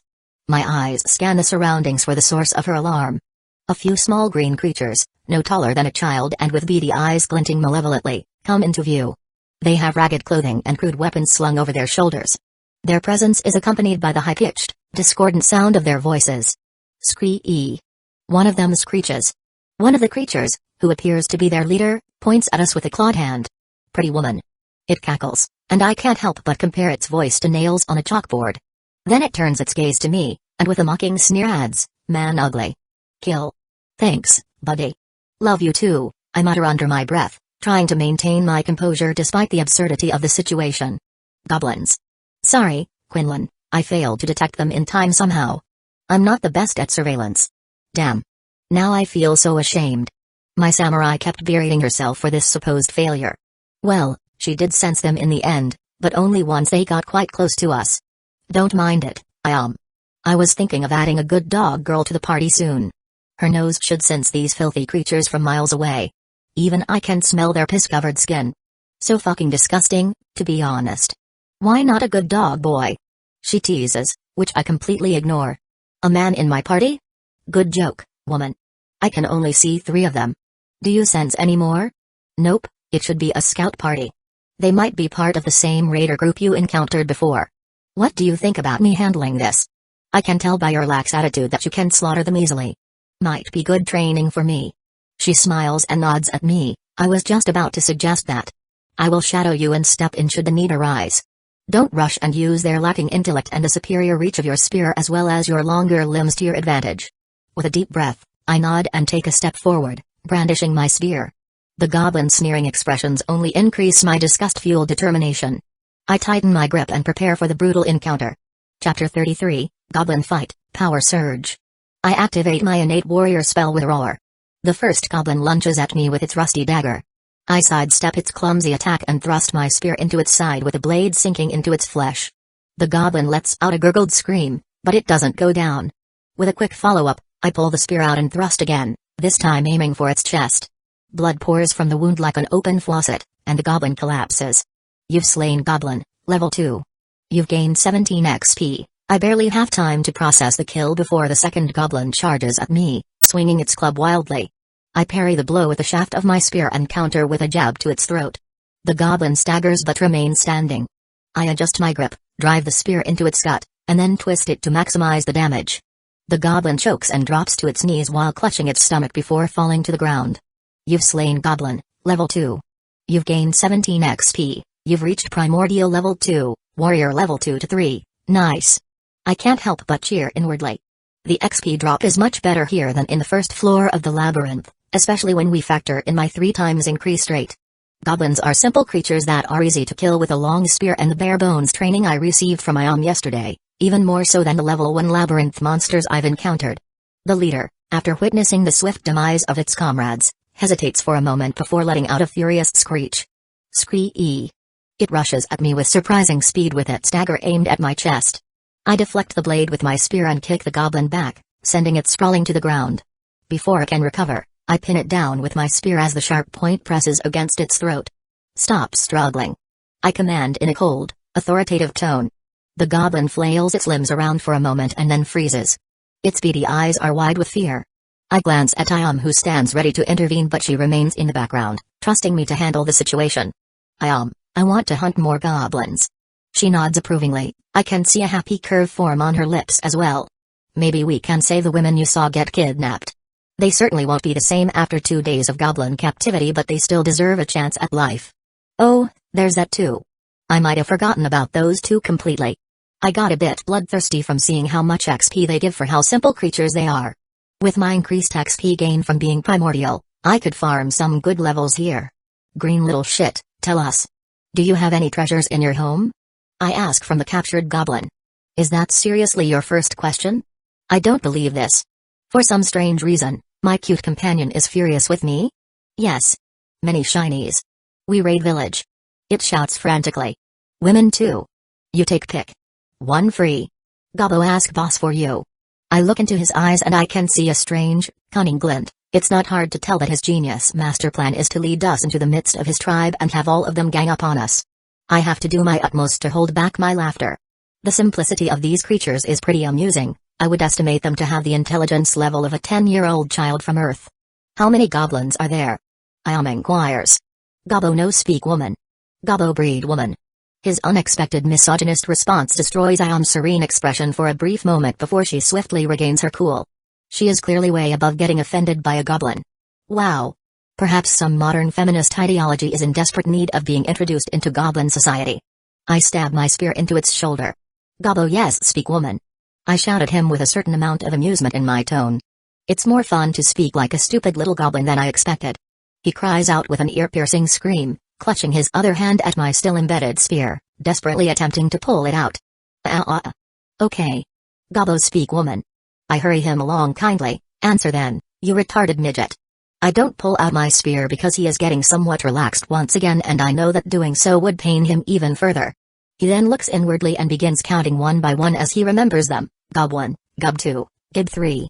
My and Ayam's eyes meet during his recounting session and I can see tiredness in her gaze. I find this whole situation kinda funny, but for some reason she doesn't. Perhaps she is eager to save the captive so she can't enjoy the moment. Or maybe she had already dealt with enough goblins in her life. She speaks up. Alright, stop counting. Can you instead tell us how many boars your tribe could eat in a day? Gobbo think 3. Which direction is your camp? Where Gobbo come from? Do you have any traps laid around your camp? What is trap? How many captives do you have? Gobbo remember. Blonde 1, red 2. He begins slowly counting once again. Okay, stop. She grimaces before saying, how many days would it take you to mate with all the captives? Oh, Gobbo do it in 10 days. Why does he know this instantly but take minutes to count the number of captives? How strong is your boss? Is he a goblin? No. Gobda, Gupta, Jipta hobgoblin. 3 strong. Very. It's clear that Ayam knows how to interrogate this simple creature, so I don't interfere and simply watch the proceedings with keen interest. She glances my way and nods. I don't need words to understand her meaning. The interrogation is over. I lift my spear blade out of his shoulder, receiving screeching cries as my reward before I plunge it into his throat. Chapter 34, Rest in Peace, Gobbo, you've slain Goblin, level 3. You've gained 29 XP. 29 XP is one short of being the XP gain equivalent of 10 level 1 monsters from the first labyrinth floor. To be fair, Gobbo was level 3, but even then, the comparison can't be made less clear. However, the labyrinth still has plenty of advantages. Firstly, you know exactly what kind of enemies you may face, and what their levels will be. Yes, farming goblins here is much faster, but who knows when the level 50 raid boss werewolf pack shows up. Secondly, out in the wild you have to spend lots of time searching for opponents, while they spawn in front of you in the labyrinth. Thirdly, wild monsters don't disintegrate to drop loot. We either have to learn to butcher them or not gain any monetary rewards for killing them. I'm sure there are more, but I don't wish to linger on this topic more in face of the danger we are about to dive into. So, Miss Interrogator, care to divulge your findings? I ask playfully. She answers matter-of-factly, goblins eat at a very rough estimate 1 boar a day if there's about 15 of them. He said 3, so we can make a somewhat educated guess that we are facing a tribe made up of roughly 30 to 50 goblins, led by 3 hobgoblins. She pauses for a second before continuing with evident disgust in her eyes. Goblins for whatever reason are biologically incapable of ejaculating more than once a day, so there are 10 captive women. This is also an estimate because I wouldn't be surprised if this filth didn't remember properly how many captives they have. Good job, Ayam. I take it you've had to deal with goblins before? She nods. Yeah, I defended my clan's territory with my father a few times and we came across them quite often. I see, we are quite lucky then. What can you tell me about hobgoblins? Hobgoblins are basically evolved goblins.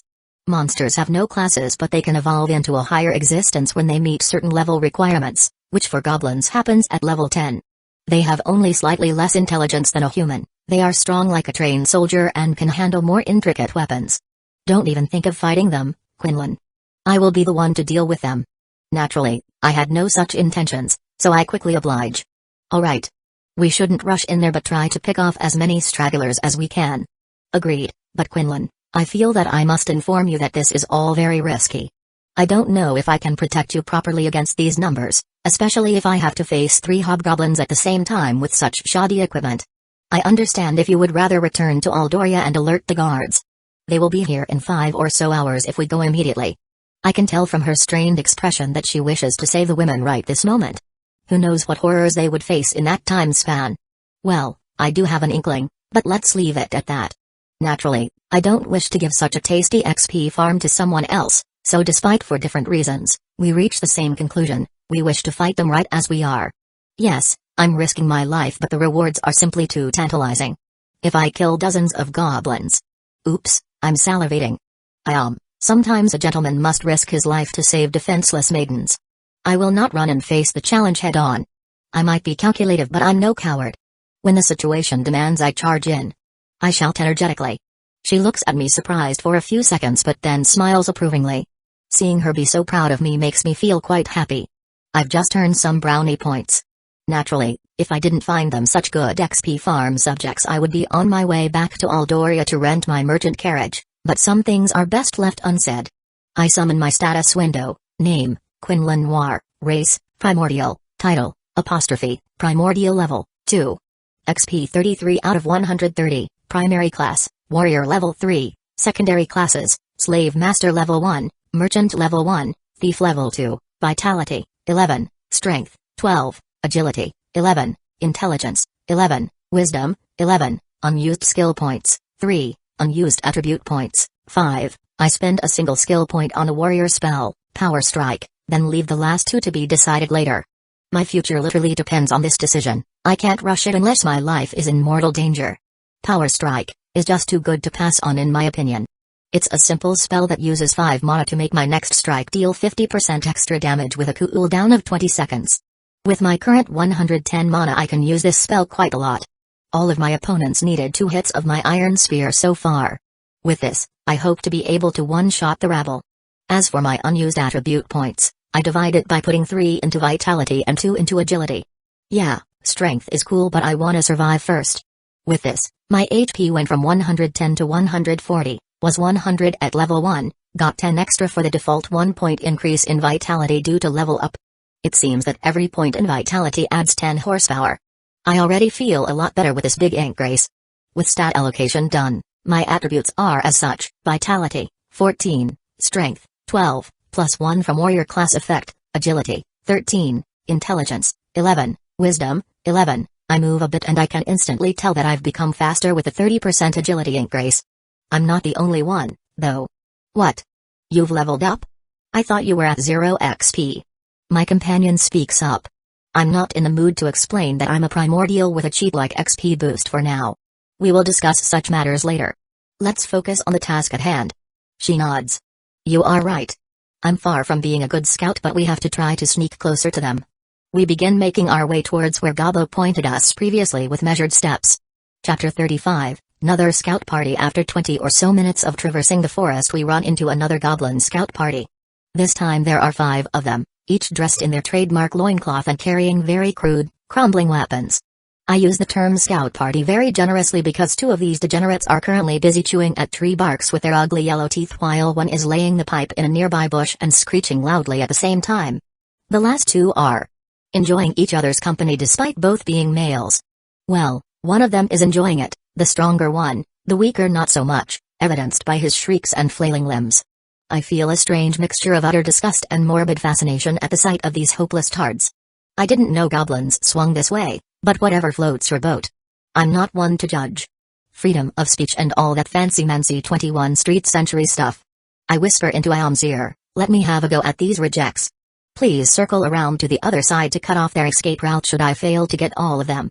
She doesn't object and replies positively with a single nod of her head. I wait a few minutes to give her enough time to find the right position and then begin my silent assault. First I crouch sneak towards the shitting goblin. He is alone so he should make the perfect first prey. To my utter dismay just as I get close I hear him lay another pipe, accompanied by the foulest smell my nostrils ever had the displeasure of inhaling. It takes all of my sheer willpower to not make gagging sounds, but somehow I manage to persevere, though my eyes are tearing up quite vehemently. Before he can continue his musical composition made up of farting and moaning sounds I lunge at him. Midway I activate, Power Strike. At first I was considering showing my spear up his ass but when I realized that doing so would curse me to carry the smell of his filthy insides around with me I changed my target to the back of his neck. The spear pierced his skin, muscles and spine with little difficulty, making him go limp without a fight. I can hear faint gurgling sounds as he is silently choking on his blood for a few seconds before going radio silent. You've slain Goblin, level 2. You've gained 17 XP, new class unlocked, Assassin. Oh! Seems like sneak attacking was the requirement to unlock this class. I quickly equip it as a secondary class in Merchant's Place. For good measure, I spit on the corpse for making me smell that horrible stench before going back into my stealth mode. I don't activate the thief classes, lesser stealth, because I'm trying to conserve mana for the dozens of goblins that I might have to face soon. I look around to observe the two goblin duos to decide on my next target. The bark munchers seem to be in pure ecstasy. I honestly don't think they have much brain power left in their heads to recognize sounds of fighting, so I go for the procreating duo first. I wait for the spells to cool down before stabbing the goblin that does the pounding in the back, but to my surprise, it survives an attack from my power strike. He screeches and turns around confused and pained. He is bleeding profusely from his wound so I believe that he will succumb to his wound fast, but I don't wish to leave things to time nor fate, so before he can reach for his weapon I plunge my spear into his chest for good measure. You've slain Goblin, level 3. You've gained 29 XP. I swiftly pull out of the by now dead goblin and look at the other one. I feel a sense of pity towards his unwilling partner who is lying on the ground on all fours, foaming from his mouth while being half-conscious at best, but knowing what these creatures do to kidnapped women, such thoughts are replaced with complete indifference as I stab him twice in quick succession. You've slain Goblin, level 2. You've gained 17 XP, so that's why he was overwhelmed so easily. The previous goblin was higher level. Seems like level 2 goblins are simple throwaway scouts while level 3 goblins are scout leaders. I glance towards the bark munchers and my disappointment in this species reaches a new high when I finally realize that there's a slight bulge in their loincloths. Yep, they are getting aroused from eating tree bark. What absolute degenerates! I let out a defeated sigh at the image of my enemies, but I can't help myself when in the next moment I let out an amused laugh. This world is just so much damn fun. I went from being a depressive office worker to a goblin exterminator. I wait for the cool down to end once more and I pierce one of the munchers from behind with a power strike, who falls to the ground instantly. You've slain Goblin, level 2. You've gained 17 XP. The last one wakes from his ecstasy-induced stupor and cries out in surprise. Seriously, are they getting high from tree bark or what? He lunges towards his bone knife which is resting on the ground nearby but before he can reach it I thrust my spear and impale his right thigh. He lets out a pained cry but doesn't give up. In the next moment, his arm reaches the crude dagger and he swings it around, attempting to slash me. The reach difference is so enormous between the two of us that his desperate swings aren't even close to hitting me. Before he gets all smart and realizes that he should throw the blade at me I pull the spear back and thrust it into his chest, using my full body strength to press him down onto the ground. I can see his eyes widen in horror, and I watch with interest as life slowly leaves his gaze until his head falls to the side unceremoniously and remains motionless. You've slain Goblin, level 2. You've gained 17 XP. Scout party number 2 was eliminated, making it so that I've slain 8 goblins. Our pace is swift and our ambush is just as deadly. So far we've not been exposed to the main camp. You've reached Primordial level 3, Warrior level 3 to 4, Assassin level 1 to 2, Chapter 36, Slave Master, Thief, Assassin. I can't help but chuckle inwardly when I see that I'm at exactly 0 XP towards Primordial level 4. What a strange coincidence that the exact amount of XP packs dropped in front of me before we reached their camp. Is the goddess on my side? Maybe she prefers bad boys. Why else give me my unique Primordial villain class? Or maybe it wasn't handcrafted by her. I better not have any disrespectful thoughts in case she can read minds and happens to watch over me. But hey, if you're down, so am I, Ms. Goddess. I quickly invest my unused attribute points which I've gained from the level up and then inspect my stats. Name, Quinlan Noir. Race, Primordial. Title, Primordial level, 3. Experience point 0 out of 169. Primary class, Warrior level 4. Secondary classes, Slave Master level 1, Assassin level 2, Thief level 2, Vitality, 17, Strength, 13, Agility, 17, Intelligence, 12, Wisdom, 12, Unused skill points, 5, Unused attribute points, 0. I'm a bit sad that my secondary classes are not leveling up beside the newly acquired Assassin, because based on the Primordial race description they should. I can only make the assumption that non-combat classes don't gain experience points from killing enemies. I quickly check out my new class in more detail. Assassin, Basic Evil Class, Effect, Minor Agility Increase, Base Skill, Knife Throw. To level up the Assassin class, kill specific enemies you've targeted. If the kill is made without getting exposed, the experience point gain is increased. The wording makes it sound that simply massacring thousands of people with some op spell at once won't give me Assassin XP. Leveling this one up seems a bit more of a hassle than Warrior, but at least it works on monsters as well, not just humanoids. With this, I have 3 classes that can be used to fulfill part of the Primordial villain class's unlock requirements. Slave Master, Thief, Assassin. My parents would be so proud if they could see me right now. Moving on, I prefer Agility increase over Strength, so I swap it with Warrior as my primary class. I sense Ayam approaching me with steady steps. Good job, Quinlan. She congratulates me. Thanks. They were occupied. Made my job a lot easier. I hear her giggle, which is a very rare sight. That they were. Hey, Ayam, where are the female goblins? I've not met one yet, and this scout captain was even plowing his subordinate's bum. They don't exist. Goblins are conceived by humanoid mothers. As for what the captain was thinking, I'm not an educated scholar regarding goblin psychology and tendencies, but my guess is that while they prefer women, a hole is a hole in their minds. She reveals the somewhat disturbing information with disgust on her face. Honestly, they should just go extinct. Kinda brutal, but I can easily understand where she's coming from, especially as a woman. I can't imagine many fates worse than becoming a goblin tribe's breeding stock. Well, we can slightly reduce their numbers today, let's be happy about that fact. I attempt to cheer her up. She was in a joyous mood previously, but my question pretty much ruined it. She nods and steps forward to examine the gruesome aftermath of the skirmish. Her expression remains stoic, but there's a flicker of contentment in her eyes as she surveys the carnage. The 2 goblins that I had taken down lay in twisted heaps on the ground. My first thrust had caught one in the gut, spilling its entrails onto the forest floor in a slick, steaming mess. The second goblin was struck through the chest, making him choke on his own blood before collapsing in a fit of spasms. Both corpses were drenched in dark, viscous gore and their eyes were glassy and lifeless. Ayam's gaze shifts to the remaining goblins. One of them, the one busy shitting, had his neck broken as the result of a precise and powerful strike. Blood has sprayed in an arc, painting the surrounding foliage in crimson. Another goblin lies slumped against a tree with a large gash running from shoulder to hip. Its organs are partially exposed, and the stench of blood and bile hangs heavy in the air. The last goblin is barely recognizable, with its face caved in from a brutal blow that has shattered bone and splattered brain matter across the forest floor. Ayam nods approvingly. You did very well, Quinlan. Efficient and thorough. This is the first time she praised me for a single deed twice. Gotta write it down for the annals of history. Thanks once again. I'm debating whether we should wait for nightfall to approach their camp or not. I steer the conversation to the impending bloody encounter. She remains deep in thought while taking glances around the battlefield for a good few seconds. We can assume that there's between 20 to 40 goblins left in their camp. Neither of us are good at sneaking and we are invading their home territory. I believe that attacking during night would be more beneficial to them. Yes, we might kill a few of them in their sleep, or perhaps even all of them if we are extremely lucky, but if we are caught red-handed they will overrun us easier during the night. She pauses to think for a few more seconds before continuing. You've never fought in the dark, and I also much prefer daytime for combat. Furthermore, although goblins are not nocturnal creatures, they can see in the dark quite well. So you are suggesting a frontal assault? Ayam shakes her head, not quite. We should attempt to cull their numbers before that. With this horrendous iron sword and no armor, I'm not confident in my ability to defeat the hobgoblins if they are given the chance to prepare. Damn, so we really are risking everything here. I'm getting a bit uncomfortable with the situation, but the rewards are simply too tantalizing. I've made more progress in an hour than I would in many days of clearing the first floor of the labyrinth. I can only shrug my shoulders as we begin to make our way further into the forest towards their supposed camp location.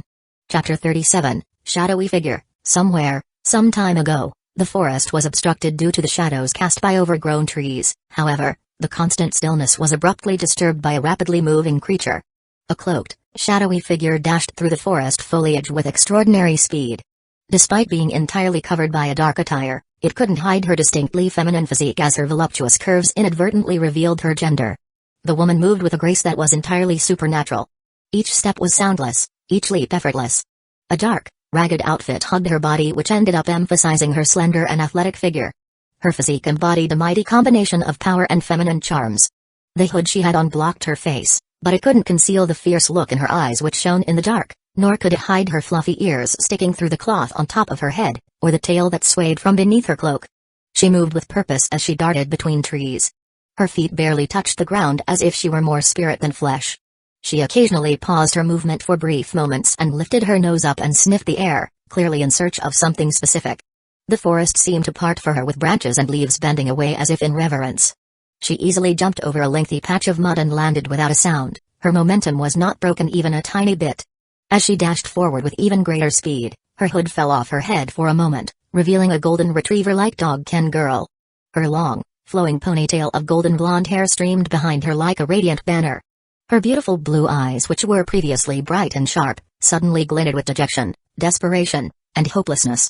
Her fluffy, golden ears drooped in sorrow, and her equally fluffy tail, which usually swayed gracefully behind her, hung limp and lifeless. Her features, which were a perfect blend of canine loyalty and human beauty, were now marred by a profound sadness that cast a shadow over her once radiant appearance. She grumbled under her breath, "Where are you, stupid goblins? Blossom doesn't want to get whipped again."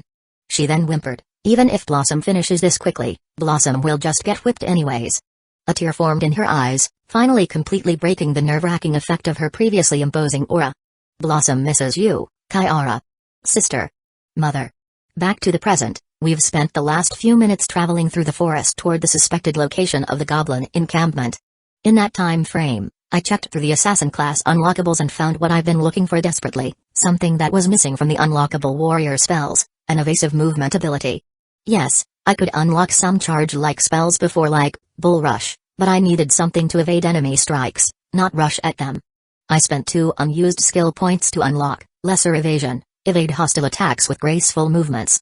Jump, roll, flip, or simply step out of harm's way tactfully and swiftly. Slightly increases the spellcaster's maneuvering ability at the cost of 40 mana and lasts for 10 minutes. I like that. Unlike with Power Strike, I can just activate the spell and forget about it for the next 10 minutes, because once I activate Lesser Evasion, it will passively increase my dodging ability. But, on the other hand, it costs 8 times more mana. With my current 12 Wisdom attribute, which equates to having 120 mana, I can only keep it active for half an hour, and that is only if I don't use Power Strike, a spell I've grown very fond of already. After walking for another 10 minutes, we hear the first signs of having arrived at the close vicinity of the encampment, as we are greeted by loud screeches, which they basically use as their preferred communication method. We move cautiously through the dense foliage. Every step of ours is deliberate and quiet as we near the goblin camp. I signal for Ayam to stay low as we approach the edge of the camp. From our vantage point, we can see a dozen goblins milling about, most of them armed with crude weapons and makeshift armor. Some display the degenerate behavior I've come to expect from this species, especially the one eating grass like a cow while mooing loudly, or the one that starts salivating at the sight and then shanks the cow goblin in the back with his bone knife, who then stops mooing and begins screeching instead, but most of them are actually standing guard rather professionally. The presence of the hobgoblins might be the reason behind their more normal behavior. I take a deep breath and focus, activating Lesser Evasion, to increase my agility and make my movements more fluid. I sneakily slip through the shadows as I move from cover to cover. I spot a lone goblin standing guard near the perimeter. With a swift, calculated movement, I lunge forward and thrust my spear into the goblin's side. The creature lets out a low, gurgled cry before collapsing to the ground. I quickly drag the body into the bushes to avoid detection. Chapter 38, Kiting the Mobs. I continue my silent assault, taking down 2 more goblins in quick succession. Each time, I use the element of surprise to my advantage, dispatching my foes with precise, lethal strikes. However, as I prepare to take down a 4th goblin, my luck runs out. One of the goblins turns just in time to see me, and its eyes widen in alarm. Enemies. The goblin shrieks with its voice piercing through the stillness of the forest. A horn soon blares from deeper within the camp, signaling the alarm. Shit, I was hoping to kill a few more before they notice. I mutter under my breath.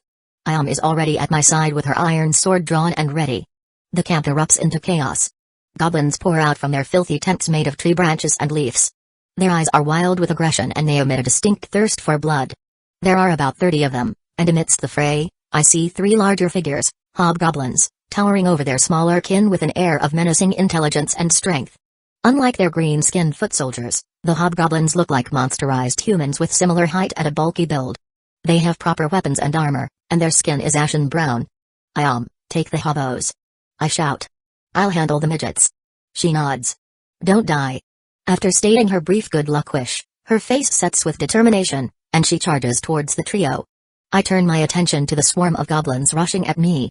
One of them lunges at me with a rusty dagger, but I sidestep and counter with a power strike, driving my spear through its chest. Another goblin comes at me from the side while swinging a club wildly. I dodge the amateur swing easily and thrust my spear into its abdomen. They are weak individually, but their sheer numbers make them dangerous. I keep moving, kiting the goblins to keep them at a manageable distance. Their short stubby legs allow me to utilize my gamer knowledge as I do my utmost to keep the swarm at bay. Whenever one gets too close, I turn and spear it, using my agility to stay just out of their reach. It's a delicate dance, and having a ranged weapon would certainly be very welcome. I could become a proper ADC then. Despite my best efforts at kiting, I can't avoid every blow. A goblin manages to slash my arm with a jagged blade and I hiss in pain. I quickly retaliate by stabbing it through the throat. After which I jump away before the horde surrounds me while glancing at my status for a brief moment. HP 145 out of 170. Now that I don't have my trusty bodyguard shadowing me, I face my first ever real, life-threatening battle. While running I quickly observe her. Ayam's battle with the hobgoblins is on a different scale from mine. She is a whirlwind of steel and fury. Her iron sword flashes rapidly as she faces off against the 3 towering figures. The ideal scenario we drew up didn't include her having to fight a 1 versus 3 fight with them. She was supposed to speedily kill one before the rest joined in, but we didn't predict them teaming up right away and coming together once they heard the alarm rather than rushing in one by one. Of course, we knew it was a possibility, but this made my armorless samurai's life incredibly difficult and quite endangered. The first hobgoblin swings a massive axe at her which whistles through the air audibly. Ayam ducks under the swing and counters with a vertical slash. Her blade slices through the hobgoblin's leg, after which it falters momentarily and roars in pain but doesn't fall quite yet. The second hobgoblin that's armed with a spear thrusts at her. Ayam twists her body and narrowly avoids the sharp tip, after which she slashes at the spear's shaft, trying to break it. The third hobgoblin, who wields a large sword, moves in from her blind side. Ayam's eyes just barely manage to catch the movement before he could take a swing at her. She suddenly jumps back now that all 3 of her opponents are standing in front of her at a relatively short distance. In the next moment, Ayam enters a low crouching posture while greedily filling her lungs to the brim with a strong inhale of oxygen. Her right hand rests on the hilt of her sword while the other grabs the sheath, elevating it to be at a parallel angle with the ground. She shouts, "Iaijutsu!" And in the next moment, she draws the blade with lightning speed, releasing a horizontal slash that reaches all 3 hobgoblins despite the sizable distance between her and her enemies. Each hobgoblin is left badly damaged from the long-ranged attack, but their armor and strong bodies manage to withstand the strike, save for the axe wielder who was already hit by Ayam's vertical slash. He now kneels on the ground while struggling mightily to regain his lost strength as he is bleeding profusely. Chapter 39, Damn this shitty blade. Ayam then curses angrily, "Damn this shitty weapon. All 3 would have fallen if I had my old blade." She begins to pant quite heavily. It seems that the flashy technique took a bit of a toll on her body. Ayam glances at her sword and then throws it away dismissively when she realizes that it is about to break apart into smithereens. A goblin sneaks up on her from behind, but Ayam quickly reacts by kicking it in the head with a powerful blow that sends it spiraling in the opposite direction. She doesn't waste a single moment as she immediately starts to sprint. The 2 remaining hobgoblins quickly begin the pursuit of their now weaponless target. They were visibly shaken by the strength of her quick draw technique, but since she no longer had a blade, their confidence soared to new heights. Ayam utilizes her superior agility to keep ahead of them, darting through the trees with ease. "Thanks for being such dumb, barbaric creatures that you mindlessly chase after an opponent faster than you instead of taking care of your injured companion." She shouts her appreciation joyously toward her enemies and then activates another spell, Flash Step, a swift movement spell that allows her to move with unparalleled speed and precision for a brief moment. She transforms into a blur of motion and reaches the kneeling hobgoblin's position. She looks down on him with merciless eyes for a fraction of a second before springing into action once again. The three hobgoblins look around with clueless expressions before they find her again. The two that were chasing her begin running towards her once more, while the one on the ground lifts his hand to hit her in the stomach. Ayam stomps on a limb with her right foot and, at the same time, she snatches up his axe from the ground and grabs the handle with both of her hands. She lets out a blood-curdling battle cry before, despite his best efforts, she separates his arm from his torso, which was used as her temporary footstool, before changing target to the other arm, which he raised when the first one was incapacitated by her feet. Seeing the fountain of blood sprinkle out of the flesh wound she had caused onto her clean clothes, a sinister grin appears on her previously delicate features, morphing her aura from a slender battle maiden to a terrifying embodiment of malice. Her eyes gleam with a predatory hunger, and her aura now exudes a chilling, otherworldly menace akin to a bloodthirsty banshee. Ayam swings the axe once again with ruthless precision, this time taking 4 fingers off his remaining hand. In the next moment, she shifts her posture and swings her weapon in the opposite direction in a wide, powerful arc, chopping the second arm entirely off his body. The hobgoblin roars in pain and desperation, but Ayam is relentless. She looks at her crippled opponent with sheer superiority mixed with disgust in her eyes before sentencing him to oblivion nonchalantly. Die. Ayam follows up on her promise of execution immediately by decapitating him with a single, merciless swing of her axe. His head rolls to the ground unceremoniously as his body collapses lifelessly and blood begins to pour out of the wound like a river that was held back by a dam that was just destroyed. Ayam stands over the fallen hobgoblin while panting heavily, but her eyes are blazing with clear determination. She turns to face the remaining 2 who have caught up by now, ready for the next round. My eyes widen with amazement at the brutal display of personal might and sheer ruthlessness my cherished samurai companion has shown me just now.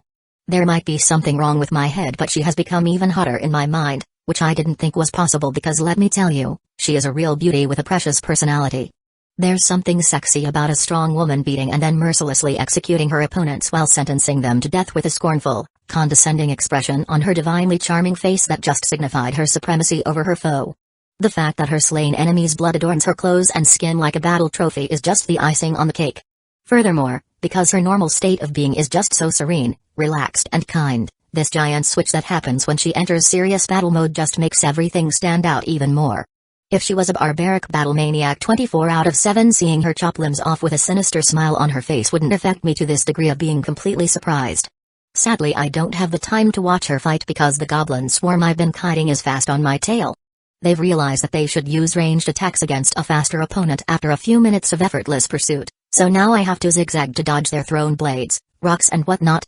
Furthermore, to my great annoyance, I have to acknowledge that a few goblins are much stronger than the ones I've encountered so far. The scouts were made up of level 2 and 3 individuals who only took 2 good thrusts of my spear, one if I used Power Strike, but some here are still standing even after 3 hits, though they are on their last legs.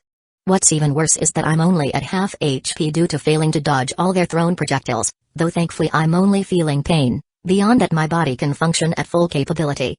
Since reaching their camp I've slain approximately 10 goblins, none being higher than level 5. This means that there are about 20 more green-skinned deformed midgets running after me.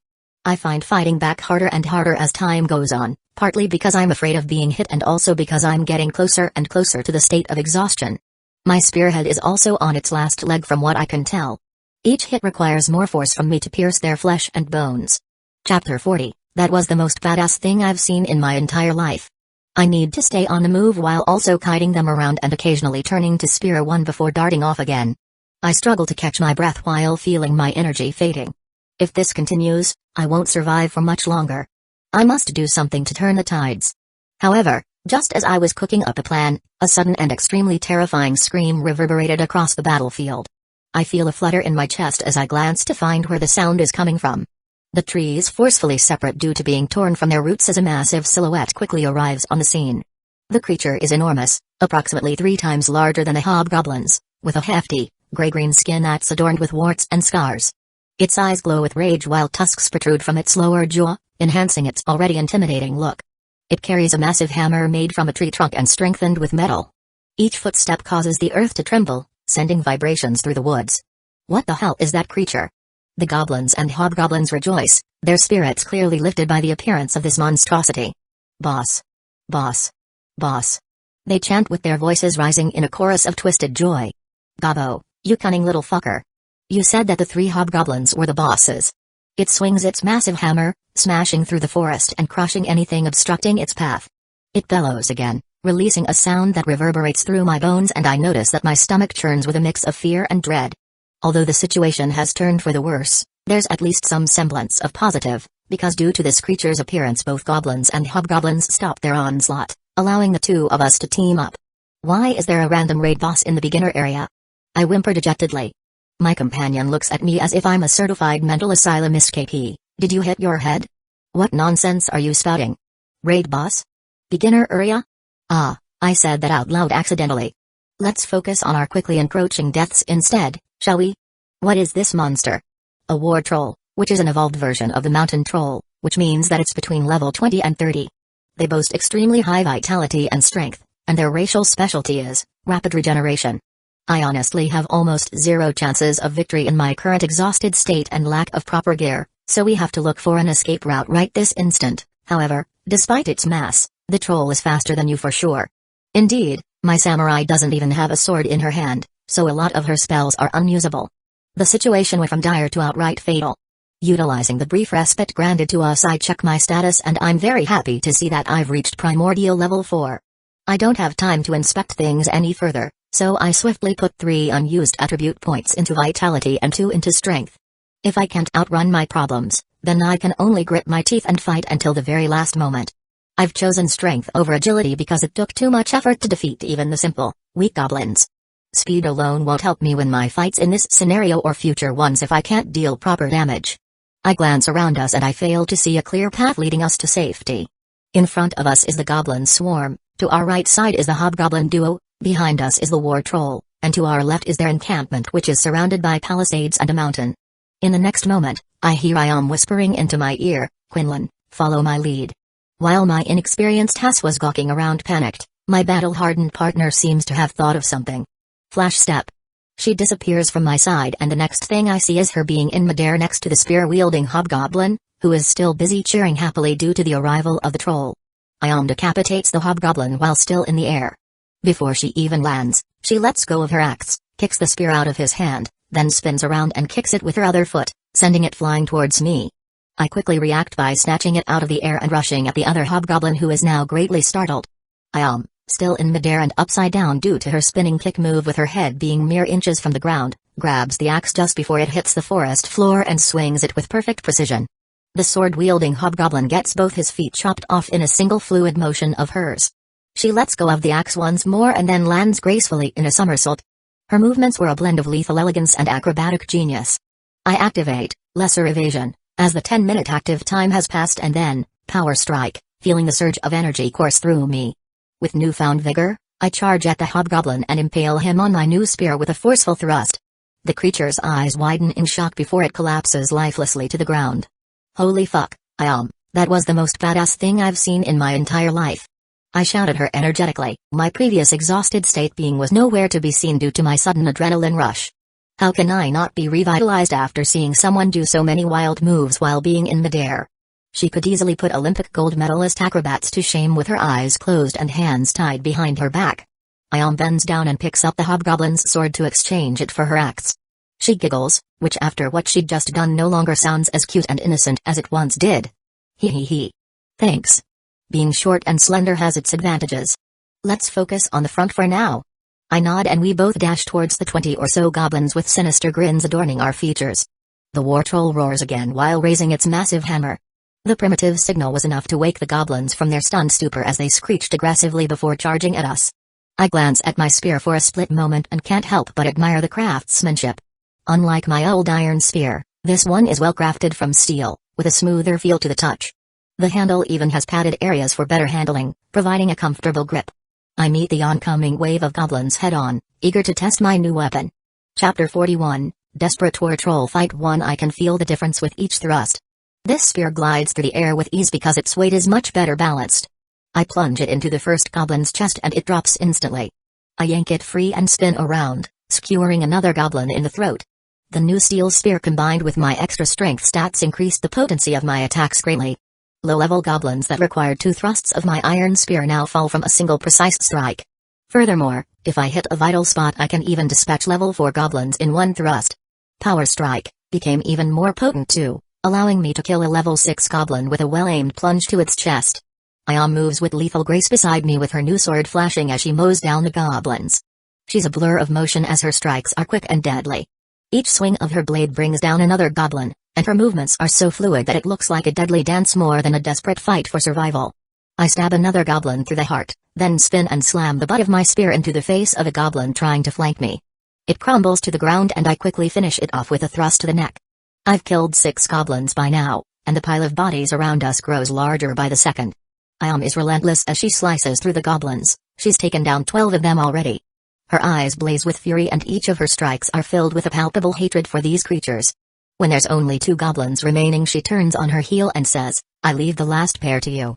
I will face the troll alone. Once you've slain the goblins, run to the forest like there's no tomorrow. Don't worry about my safety and don't even dare to think about helping me out. A light tap of its finger will put you into your grave." The sacrificial nature reminiscent of the honor-bound samurai of old shines through her persona at this moment. I bite my lower lip in frustration, but I can't bring up any better counter-solution. With the troll being above level 20, it can surely outrun me if we attempt an escape, and Ayam being only level 14 isn't safe either. Dejectedly, I turn to the goblins, praying that Ayam somehow triumphs over the monstrosity that is now very close to us. The sounds of battle are deafening, and I hear a loud roar followed by a bang, probably indicating that the troll missed Ayam with its hammer. I quickly dispatch the goblins. My new spear makes swift work of them. As I turn back, an unexpected sight meets my eyes. Ayam is darting on the ground, skirting the troll and leaving small scratches on its legs. But what truly surprises me is the newcomer seated atop the troll's neck. It's a golden-haired girl with dog-like ears and a long ponytail, clinging to the beast. The woman's eyes are filled with unwavering resolve as she invokes a spell, Behemoth's Bane. Her curved dagger becomes coated in a foul-looking poisonous substance that's dark purple and extremely menacing. She begins stabbing the war troll repeatedly all over the neck and head with ferocious intensity and speed. Each stab emits a sizzle as the poison seeps into the troll's thick skin. Her arm flickers in and out of existence at speeds I'm struggling mightily to follow and pierces the troll's hide at least 30 times. The war troll roars in pain and fury with its massive hands flailing in an attempt to reach its attacker. Despite the significant damage it had taken, the troll doesn't relent and finally manages to reach the girl, after which it proceeds by grabbing and throwing her to the ground. She lets out a whimper as she is hurled through the air, and ends up crashing into the ground with a painfully sounding thud. She landed so close to me that I was almost hit by her. The girl struggles and fails to get up, her body is too battered from the fall. The war troll, now even more enraged, turns its attention back to Ayam, who continues her relentless assault. The troll suffered severe injuries, and despite Ayam saying that its specialty is rapid regeneration, I see no signs of him healing. The poison spell probably had anti-healing properties. I step in front of the heavily injured girl who is still attempting to get back into the fray of battle despite her paralyzed state. I kneel down in front of her and gently pat her shoulder. "I'm forever grateful for your intervention, whoever you might be, and I swear that we won't let it go to waste. Tend to your injuries and leave the rest to us." I equip my most encouraging smile from my expression inventory on my face. She looks at me with wide, disbelieving eyes before asking hesitantly, "You thanked me?" I examine her with a puzzled gaze and then I notice an iron collar strapped tightly around her neck. It's the exact same Ayam has. It doesn't take a genius to piece things together. She must be a slave who has never been thanked for her services by her owner. Now that I examine her better, I see numerous scars in various stages of healing all over her skin that are visible from under her dark ragged attire. She is obviously severely mistreated on a near-daily basis. However, I don't have the leisure to dwindle around any longer. I know I can't approach the troll because compared to Ayam I'm slower, significantly worse at acrobatics, and I'm much less experienced. Instead, I decide to utilize my assassin class's innate spell, Knife Throw, for the first time. Before standing from my kneeling position I take her dagger with great care as it's still coated in the bile substance. She looks at me worriedly, but seeing my reassuring smile, or perhaps remembering my previous words, she doesn't object.